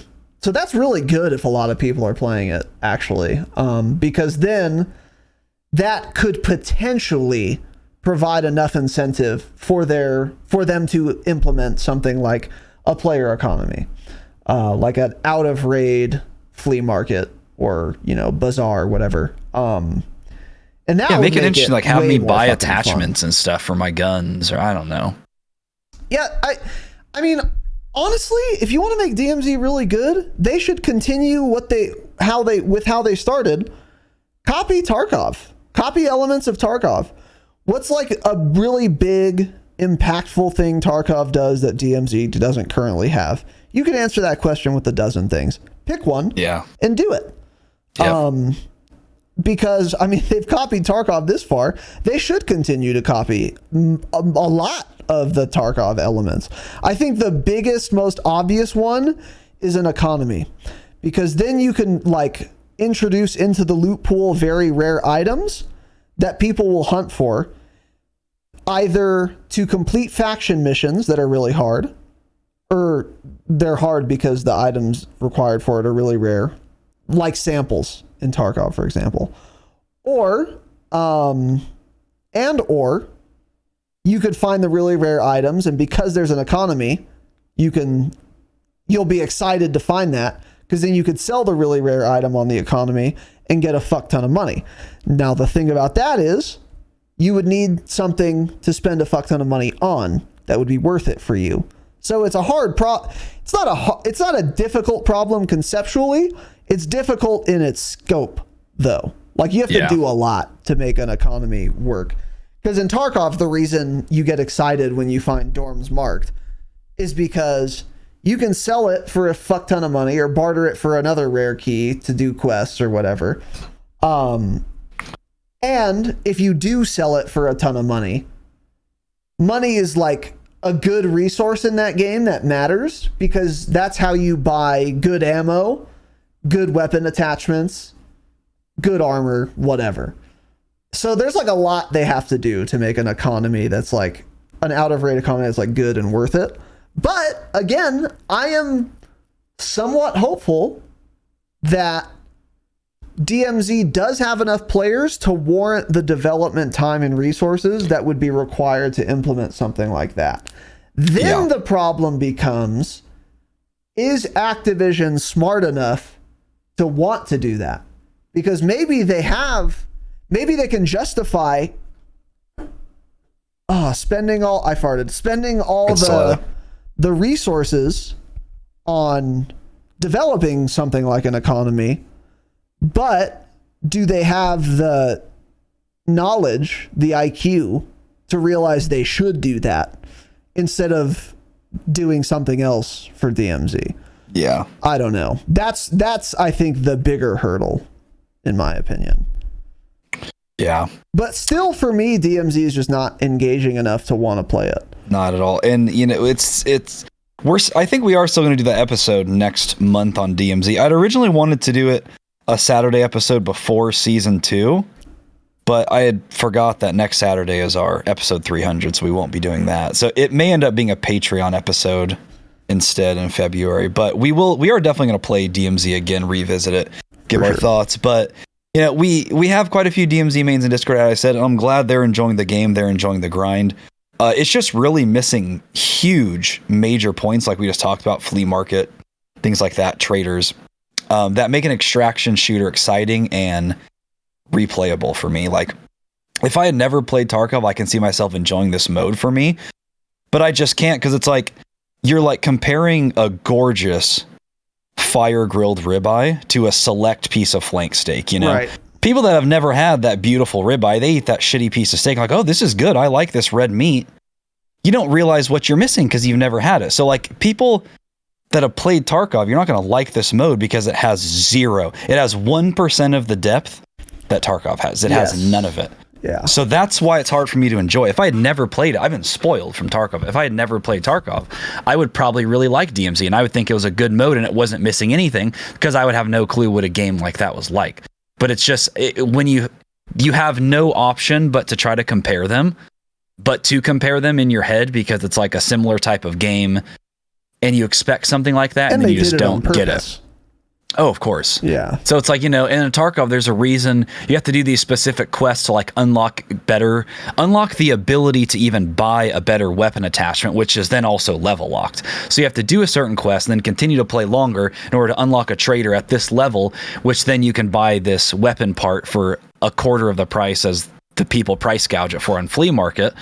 So it gives you a reason to keep playing, keep leveling up, to get meta stuff, so then you can run meta gear the rest of the wipe. And it's like DMZ is just missing all of that. It's like, cool, you did this White Lotus mission where you have to jerk off 15 juggernauts in one raid, and it's like, okay, I got an emblem for it.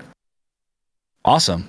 Okay. I don't know what that emblem even means. If I ever saw any of those emblems calling cards in a game, I would have no clue what any of those things are. Correct. And they just don't matter at the end of the day. Yeah. So it gives you no reason to continue playing the game. It's like Tarkov, these streamers can play literally 2,000 hours in a wipe, and none of them ever do every quest in the game ever. Because there are late game quests that are insane, where it's like, kill 50 of this type of boss, which you have to do specific night raids on specific maps and check specific locations, and they have a 3% spawn rate. So it gets you to keep playing the game over and over and over again if you want to try to complete these quests, but you don't have to, and those ones don't matter, but they give you like late game things to do. And DMZ is just missing tracksuit, all of those things. Yeah. All of those things. Yeah. Yep. Yeah. Very well said. So it's for people that don't know any better, the game does have depth, but for people who've played another game like this, it has nothing. I think that would account for why DMZ has more players than I'm thinking, is because every single DMZ main has never played Tarkov before. Exactly. And think of all those Tarkov streamers. that they had talked about DMZ. Like, oh yeah, DMZ looks cool. I'm going to try it out. They streamed DMZ for the first week. Not a single Tarkov main has launched, discussed, mentioned, or even thought about DMZ since 1 week after it came out, because they realized there was zero depth to it. Correct. But, it was late wiping Tarkov. They were all coping. They're like, oh, Tarkov's like in a dog shit state right now. Maybe DMZ will be fun. It wasn't, and none of them play it anymore, so there's nothing to do. Right. For them, for someone like them. Exactly. Yeah. So, I'm hopeful that DMZ will get some depth as we go forward. And one thing to remember, too, if the rumors are true, or I think even Activision confirmed this, if we have a 2-year life cycle for MW 2, there's a real shot DMZ does get some significant depth added to it. 2 years a long time. We're not getting it in season 2. We're not getting it in season 3 either. But if DMZ continues to hold a sizable player base, we could see it get a lot of depth as we go through these next 2 years. And perhaps more importantly, one point I like to bring up every once in a while is that even if we never get a sufficiently deep DMZ, if it can retain enough players to justify a DMZ 2.0, then they would know what they're doing and maybe implement it for DMZ 2.0 and actually add, okay, DMZ 2.0 comes out 2026 and it's going to launch with an out-of-raid economy, traders, whatever. That would be really cool. And DMZ in its current state would have been a required stepping stone to get to that point, which I'll take. So I'm glad they tried DMZ, but again, they could have done it better. And the way they would have done that is releasing it not at the same time as Warzone, obviously. But anyway, we've talked about that. What is this next little point here, Tanner? No new raid. Moving on here to raids. So we got the new raid with season 1, which we never played. I guess we never will play at this point. Atomgrad. I refuse. It was co-op, but of course, Smile in typical, Activision style, you had to find a group of 3 or you could not play it. Could not even try to play it with duos or solo. You had to find 3 people. Got it. Can't play offline. So just insane. We were kind of under the impression, I think everyone was like, oh cool, every season we're gonna get a new raid. I almost thought they had mentioned that somewhere, maybe not. I tried to look before we started the pod, couldn't really find anything official. I think everyone was kind of under the impression like, oh cool, they had said we're going to get numerous raids throughout the year, it'd probably be every season. We had that blog post. I would imagine that would have mentioned something about a new raid coming, and they said nothing about it. That's true. So I wonder if that season 2 reloaded though. Yeah, or they're just, maybe they saw the amount of people that played raids was nothing and they're just scrapping it. But it's like they have to already have the next 2 raids virtually done, I would imagine. Yes. It's not like they're making them right after they launched the one on season 1 and starting. So I don't, maybe it's just less. Maybe they're not even going to talk about it right now, because then people would be like, really, you're going to talk about a new raid when I still can't finish a DMZ match without crashing right now? Right. So maybe that's why. Maybe you're right. That could be the season 2 reloaded, but also the Resurgence is supposed to come in reloaded is what the rumors are. So I don't know. It'd be weird to launch both. So that's just kind of an interesting thought. I wonder if anyone will even think about that, complain about that, mention it. I don't know. We'll see. Maybe they are just going to scrap it. Yeah, I hope they do scrap it. I hope no one else plays it ever and they don't talk about it and we all just pretend it never happened, so they don't waste any more fucking time on it, because there's nothing they could do to make raids compelling to me or most players. That's where you don't want to play the campaign. You don't want to play a campaign mission 3 months after the game launched. Campaign mission? No, I think I'll pass, man. Yeah, I think I'll pass on that. So, next big section here, last section, Warzone. Also known as Warzone 2.0 to some of you. 2.0 variant of it. Yeah. So I am cautiously optimistic.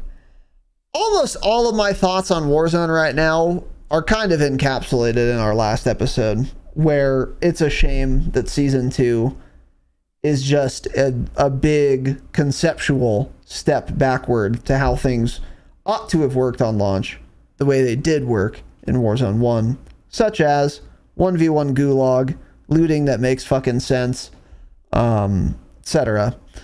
But with that said, one thing I will say is, again, I'm excited for the things they do plan, the steps back they do plan to make. Moving faster while plating is going to be interesting. Getting rid of the armor vest is good.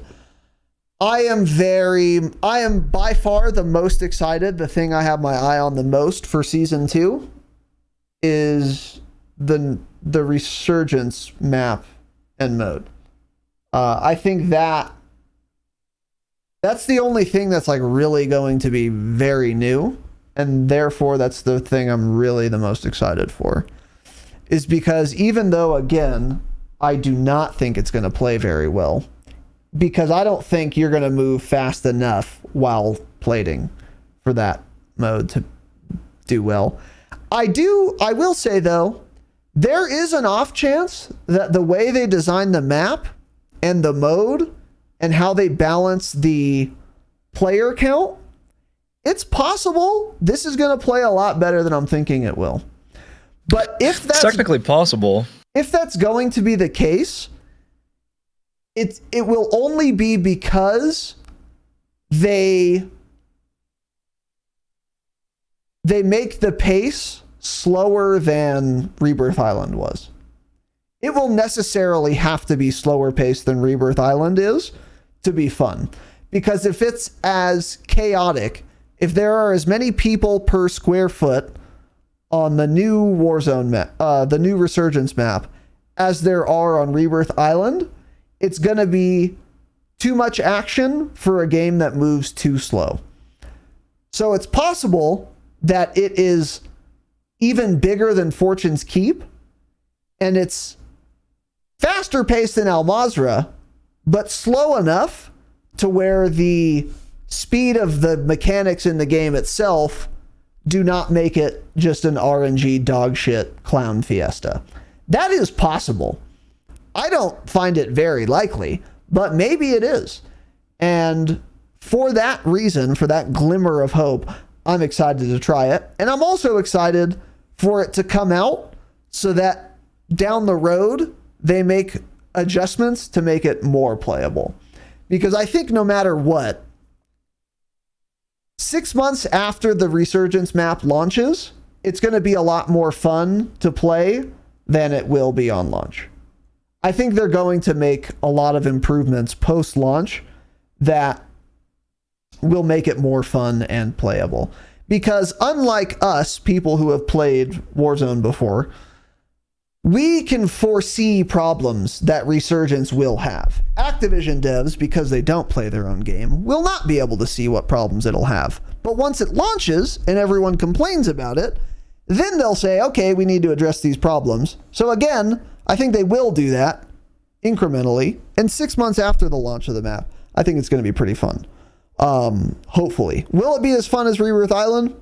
Who knows? I think that's too far out to call. But that's where my eyes are right now, is on this new Resurgence map, because that's the only new content we're getting in season 2 for Warzone. So yeah. Yeah, I don't really have much to say on Resurgence. I don't know. I have a feeling it will not play well at all, and I really wonder what's going to happen at that point. Because, yeah, all these kids that have been wanting Resurgence back, they're going to get it. It's not going to play anything like Warzone 1. How are they going to react to that? Yeah, that's certain. Yeah. There's a very good possibility it will play worse than Al Mazrah does. Since movement matters a lot more in these small maps, you know? Oh, so, yeah. I think it's probable it'll play worse than Al Mazrah. Yeah, so I don't know. I'm also worried about the map, because the leaks where it was based around like Castle, which is a terrible fucking map. Yeah, Copium if you like that map. Yeah, it was never fun. Hot take. Yeah, Castle was never a good map. So that's kind of what I'm worried about too. It's like that theme and everything, the design of the map, feel like it could be utter dog shit. Because at the end of the day, most Resurgence players liked Rebirth. They thought Fortune's Keep was okay. Almost all of them seemed to be. Well, I'm thinking of like the Sweats. I think most people liked both, but the Sweats would just rather play nothing but Rebirth all the time. Yeah, it's because they're used to it. So that's the other thing, is they're going to get not the map They think of Resurgence, they think of Rebirth, they think of the memories, they think of them 1v4ing, slide canceling, throwing, knifing everyone, and then they're not going to have any of that, and it's still not going to be fun for them. So I am interested to see Resurgence. I'm excited to play it. It'll give us more to talk about too, more to play. More variety, since Al Mazrah is already boring since we've gotten no changes to it. But, it's Warzone's just in like a weird spot for me, which I've talked about. Like you don't want to get on and play because it's not fun enough right now to just get on and play, and there's nothing else to do in the game. I mean, I don't even know how many kills I have. So it's like, it's hard to get on and actually play the video game, but once I get on and start playing it, it's still fun, really. It is a fun game to play, fun enough. But it's just like, it's getting to the point of even wanting to launch it is the hard part right now, because there's no reason to launch it. Nothing to do. If you're having fun with it, more power to you, great. That's not me right now. And the one thing for Warzone that would change that is ranked mode. More importantly than multiplayer is getting a ranked Warzone. When are we going to see that? I don't know. Again, we had talked about it in the Patreon. Was that in the Patreon episode? No, that was on the Thursday episode. That metaphor at TikTok saying ranked Warzone is coming soon. Thursday, that's all he could say. No one else has talked about it at all, though, which makes sense because they probably want to get the game in working order before they even mention a ranked mode. Because otherwise people would just be like, really? Ranked mode? Have you played your game? You can't finish a match half the time. I get 100 frames instead of 180 when the AI starts spawning in. Like, what are we doing here?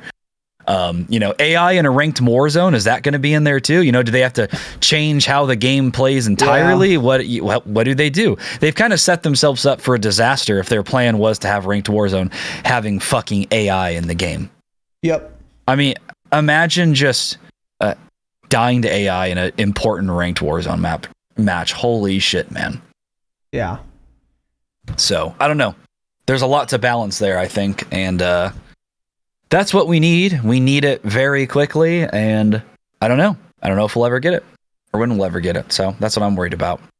Yeah. But yeah, it's just, again, there's nothing to play for. Just nothing to play for. Like, there's less to play for than multiplayer even, but a Warzone win means a lot more. So that's why I would still play Warzone over multiplayer. But there's fucking no challenges to do in Warzone. There's nothing.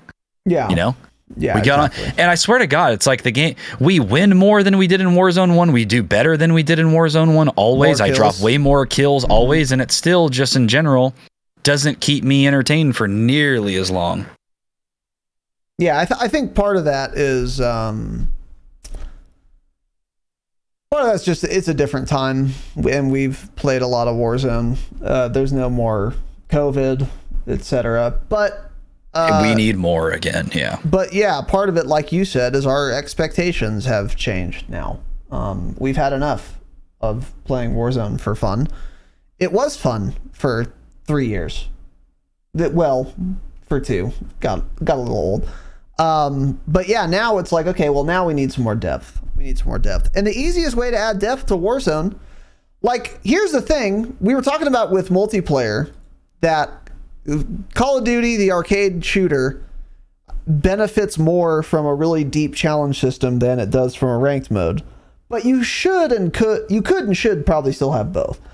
But I think the opposite is true in Warzone. I think Warzone could and should have both a deep, rewarding challenge system like BO4 had. Imagine how cool that would be. Imagine how much that would keep you playing. And a ranked mode. But ranked is far more important for Warzone than a deep challenge system would be. And it's far more important for Warzone than it is for multiplayer as well. Mm-hmm. Because I think part of that, again, just like Counter-Strike is at its core a competitive game, so is Battle Royale as a genre. The point of a BR is to win. That is what everyone who plays for. Even if you play for a lot of kills, it's the best way to get a lot of kills. Kill everyone Simply else winning. And not die. Yeah. I mean, that's how, if you set a kill record, you almost certainly won that game. We can, in fact, probably do we could probably compile data on that.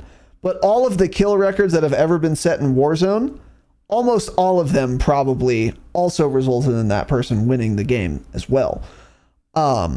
So Warzone desperately needs a ranked mode because it is, again, a BR, which is at its core a competitive game. And a lot of people who don't play Call of Duty play Warzone because it's a BR. They're BR players. And a lot of people who play Warzone are not BR players. Probably most of the big streamers, in fact, are not BR players. They're Warzone players. They're Call of Duty players who adapted to the market where all the viewers were and got good at Warzone and play that. But they're fundamentally multiplayer players. But still, the game mode is more competitive, so it needs ranked a lot fucking more. And we've had enough of playing for fun, like you were saying. And now it's just, even if it was more fun than Warzone 1, which in its current state, it absolutely is not, it wouldn't be enough for a BR. And we just desperately need a ranked mode. I don't care how many, at this point, honestly, I don't care how often you update the map. I don't care how often you give me a brand new fucking BR map. I don't care how much weapon rebalancing you do. I don't care how many more new weapons you release. None of those things are going to keep me engaged on their own for longer than like 2 weeks each. And then it's going to be, once again, why bother getting on to play right now? What's the point? Like the last time you and I played Warzone, when I'm in a game, it's fun. And then when the game is over, I'm like, we could play again. Or like, I'm a little hungry, I'm going to get off. Because there's nothing to like keep me going. There's nothing we're grinding for. And a ranked mode is just the perfect solution. It's not hard to develop. It's not hard to code. You don't have a big cheater problem right now, so now you can do it without worrying too much about cheaters. And it provides the game with infinite replayability. Counter-Strike is not relevant 20 years later because they release a ton of new maps and fucking cosmetics every month. It's because there's a ranked mode. They reset the rank. Yeah. They don't have to do shit. There's no work that the devs have to do. They just reset the fucking season, and then everyone jerks themselves off and makes you money. It's that simple for Warzone. It's a no-brainer for the devs, and it would be so embraced by the community, and it would bring a fuck ton of people back who are just done with Warzone. Nick Merckx has been playing Warzone, but he'll leave again if there's no ranked soon, probably. So it would bring him right the fuck back in, and he would be a Warzone main absolutely day one, grinding for the top rating. Kaylee is another big streamer who used to play Warzone. I don't know if she does anymore. There are probably she doesn't stream any game anymore. Oh yeah, I don't know. There are probably a fuck ton of other like big ass streamers who just stopped playing because the game is boring because there's nothing else to do. There's no more rank. There's no rank. There never has been. And if there was, again, you don't have to do anything as a dev. That's why this pisses me off so much. It's not that hard. People have made ELO systems before. Treyarch has made ELO systems before. You implement something similar. You iterate as you go. It's not going to be perfect on season 1 of Warzone Ranked, but everyone's going to give you guys leeway on that. That's fine. You iterate on it as you go. You introduce some cool fucking names for the ratings, a top 500 leaderboard. You make some emblems and some fucking camos or weapon charms or whatever the fuck is rewards, and you're done. It's that easy, so easy to develop, and it would give so many players a reason to come back and play more, and you sell more microtransactions. How many just normal-assed players have just stopped playing Warzone because there's nothing to do? Jake Down, instantly fucking back on Warzone, no lifing. Cope Cowboy, instantly back on Warzone, no lifing. All these people who used to play the fuck out of Warzone that we know and that we don't know, who just stopped playing because it got boring because there's nothing to do, would come back and play every season forever if there was just a ranked mode. It's insane that we don't have one. And I think I'm very confident we will get one. The question is when. Yeah. But But that's the big And thing that's missing. Yeah, it's like during Caldera, everyone got bored and they switched over to Apex because Apex has a ranked mode. Now, even if those people didn't like Caldera that much, if there was a ranked mode on Caldera, would a lot of those people have just swapped to Apex to play ranked? No, they would have just stuck through it and continued to play Caldera 100%. and played ranked mode, but we didn't have that. So that's part of the reason they all left. So sure, they didn't like Caldera. The game got stale, things like that. But also, if there was a ranked mode, I bet they would have stayed. A lot of them would have stayed. I agree.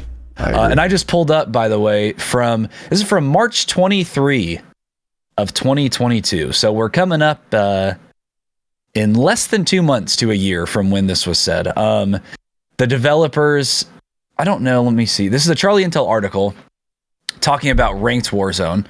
On March 23rd, Warzone creative lead Josh Bridge revealed during an interview that Raven Software intend to introduce a ranked mode in the future, but only when they're sure they can provide the best experience for players. When asked if ranked play is confirmed for Warzone, Josh replied, yes. We just want to make sure we do it right. We don't want to take it lightly, so we're evaluating it. He confirmed ranked play is what we need in the game.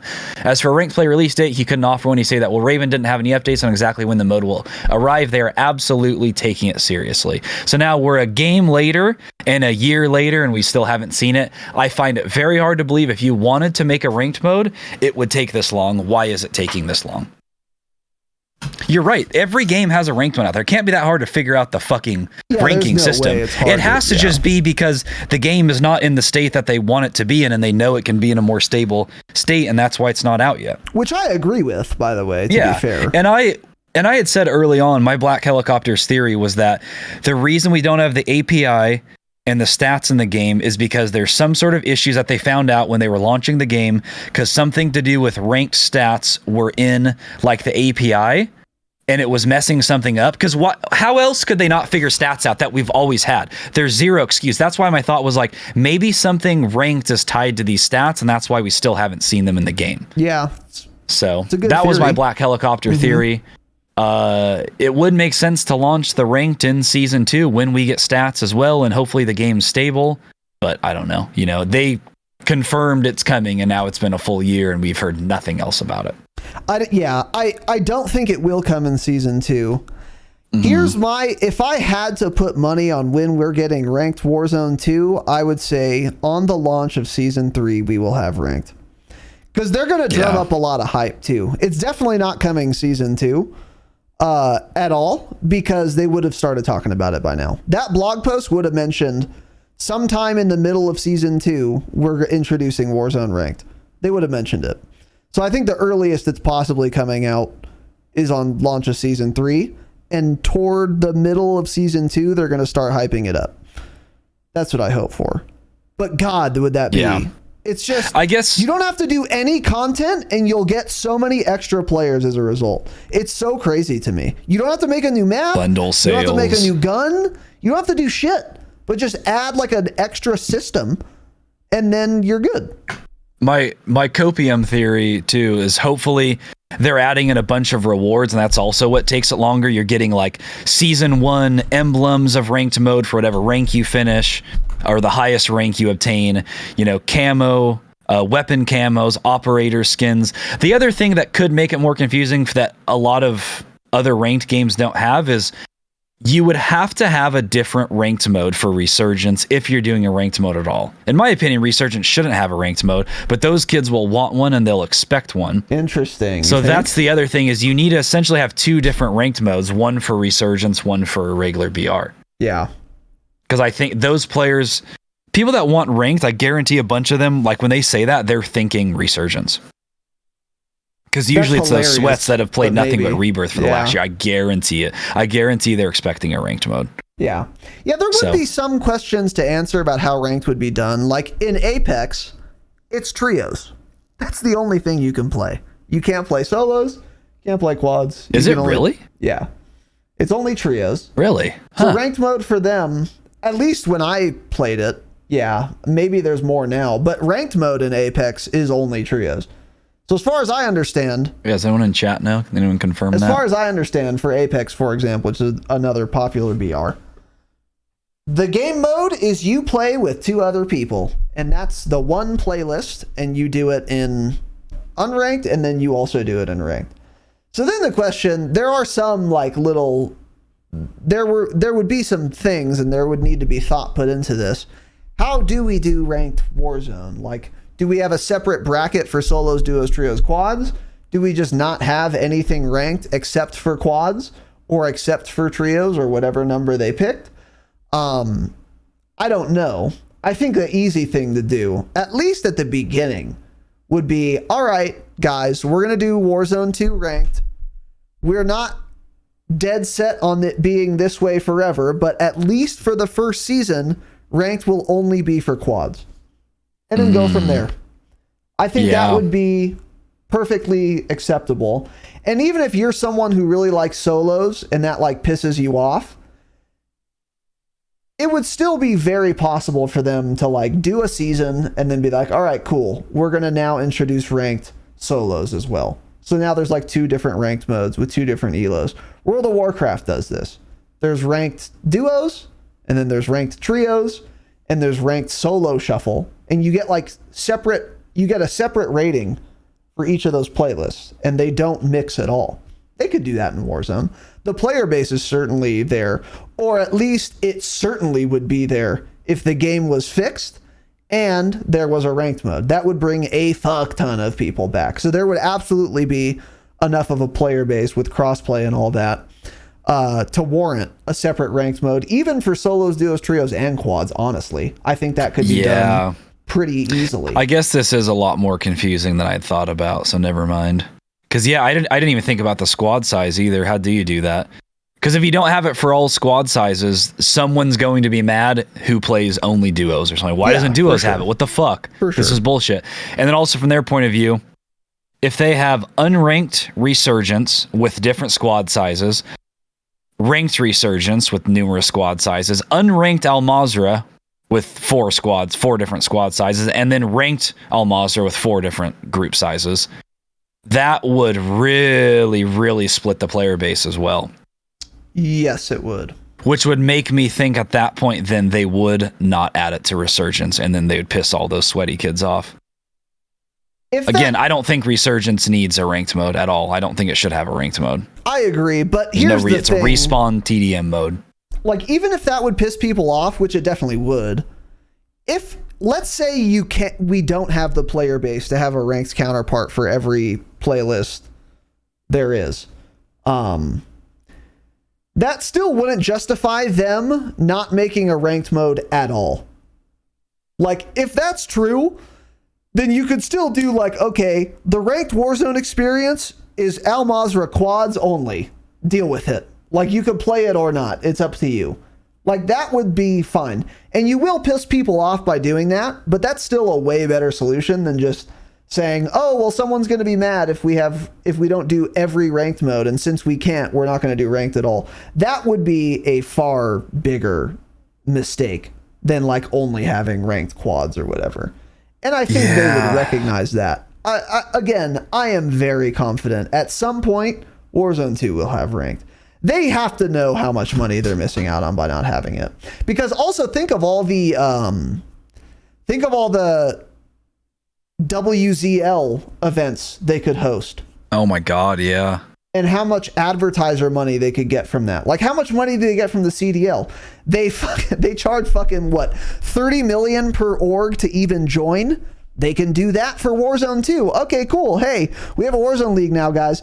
If you want your org to be in Warzone League, it's going to be a $30 million fee, which people will pay for because the audience for Warzone Ranked, a Warzone League, hot take, would be bigger than the CDL audience is right now. I absolutely believe that because the player base for Warzone is greater than the player base for multiplayer, and it has been since 2020 when Warzone came out. So they would make so much fucking money on a ranked mode, and they know that. They're not too dumb to know this. They're too dumb for a lot of things. Business-wise, they're not dumb at all. They're very smart, and they know they're leaving a just buckets full of cash on the table. So there will be a Warzone ranked. I'm almost certain of it. I just wonder when and how they'll implement it. And then here's another question I have. Ranked multiplayer is extremely different than unranked multiplayer.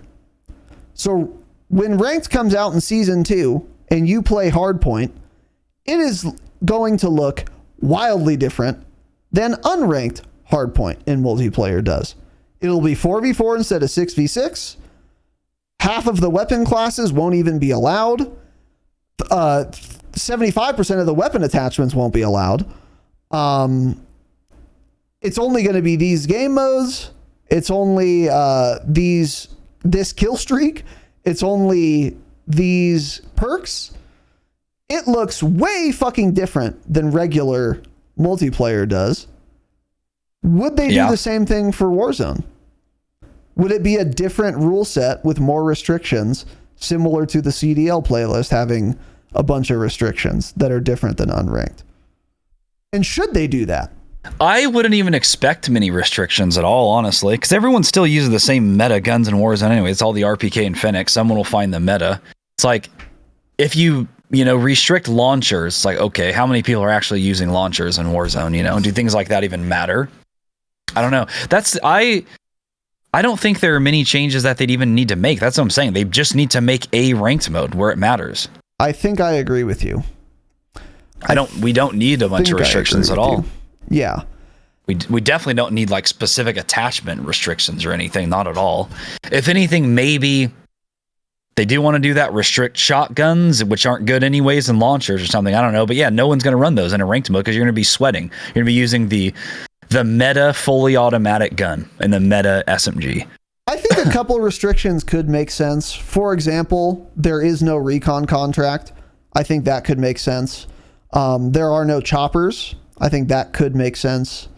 Take the AI out. Unironically, there could be no strongholds. I think that would make sense. Maybe. I don't know if they would do that, but it could make sense. I think some restrictions could make sense, but it would certainly need fewer restrictions than the CDL has on perks. Multiplayer. Yeah, some perks would have to be restricted. You can't have fucking Ghost. Yeah, in ranked mode. Right, exactly. So there could be some restrictions that would make sense. I don't know if they would be necessary, but they probably would be. But if I was Activision, what I would do is I would say, all right, season 3, we're releasing Warzone ranked. We're going to use an elo system, whatever, all the basics. It's going to be only quads, and there are going to be no restrictions for season 1. We're going to watch how it plays. And when everyone's doing the same super cheese dog shit that's unfun and uncompetitive, then we'll know what things we need to start restricting. But they don't need to do restrictions off rip because they don't even know what they should restrict. So they let it play out for a while and then restrict things as they become very obvious that they should be restricted. And then over a few months, you have a good competitive rule set. Yeah. I think it would be pretty easy to do. And I think the player base would afford them a lot of leeway as they figure that out, if they communicated it that way, which Raven is more than capable of doing. Saying, look, we're not going to restrict anything, but we plan on it. We just don't know what to restrict yet. So we're going to let you guys figure out what the most broken, abusive thing you can do is. And once we see you all doing it, we'll restrict it. And then everyone's going to be like, oh, okay, well, since they said that, I'll put up with season 1 being full of, I don't know, whatever, black site grenade launchers that everyone's using, because I know they said they're going to work on restricting things as they go, Black sites would be something I would restrict in ranked, for example. Even if there are strongholds, I would say there's no black sites, no black site keys, because that permanent UAV is way too strong. That's true. Yeah. So, yeah. Yeah. And if you were to choose squad sizes, we were kind of talking about that in chat just now, assuming it doesn't launch with all squad sizes, if they were to do 2 or something, I do think solos and quads would be the best. Solos would be miserable and horrible and unfun and boring and campy and terrible, but there are a lot of big Warzone players out there that play to win that would love to grind for number 1 solo player in the world. Iron, OP marked, those type of people would be all over solos. They would rather do that probably than play with a group. Oh yeah, because they would want to grind for that title. I am the number 1 ranked Warzone player in solos. I am the number 1 versus my team is the number 1 or whatever. I'm this rank in quads. Yeah. So I think that's how you'd have to do it. Yeah, I think quads and solos would be the first 2 for sure. Yeah, I agree with that. But yeah, this next thing here, I think maybe we should just save it for Thursday, actually. Okay. Yeah, I think I pretty much said my piece on the state of Warzone as far as I see think it. I have as well. Yeah. Is that like, it's, it's pretty fun.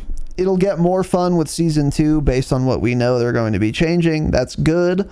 But again, much like campaign, no matter how fucking fun you make Warzone right now, if there's no sense of progression through a challenge system or a ranked mode, I'm just not going to play it that often. Yep. Because it's 2023. We don't play video games to have fun anymore. Let's be serious. We play them to be miserable, actually. We play them to grind for the stupid, dumb, artificial carrot that is arbitrary and meaningless that you guys design for us. And then that keeps us hooked for decades. Called a ranked mode. Or a dope challenge system. But you're not going to do a challenge system, and that would be way fucking harder. So do ranked mode, because more people even want it, and it's way easier for you guys. It's just a fucking no-brainer. Get on it. Tell us that it's coming at some point also, by the way, because we haven't heard about ranked mode in quite a long time for Warzone. So let us know that you guys are still planning on doing it at a time, at least. Holy shit. And a time frame would be great. Thanks. So anyway, that's it. I'm done. Patreon.com/thedropshot. Best way to support the show. Bonus eps, early access eps, ad-free eps. You can go to thedropshot.com to watch us live. Our website is done being under construction. It is now fully operational. And while you're there at thedropshot.com, you can find links to everything else. Twitter, Discord, Patreon, YouTube, all that good shit. Keep your eyes on our Twitter and our Discord and our YouTube for the schedule for next week. Very exciting things ahead. Stay humble. Stay humble.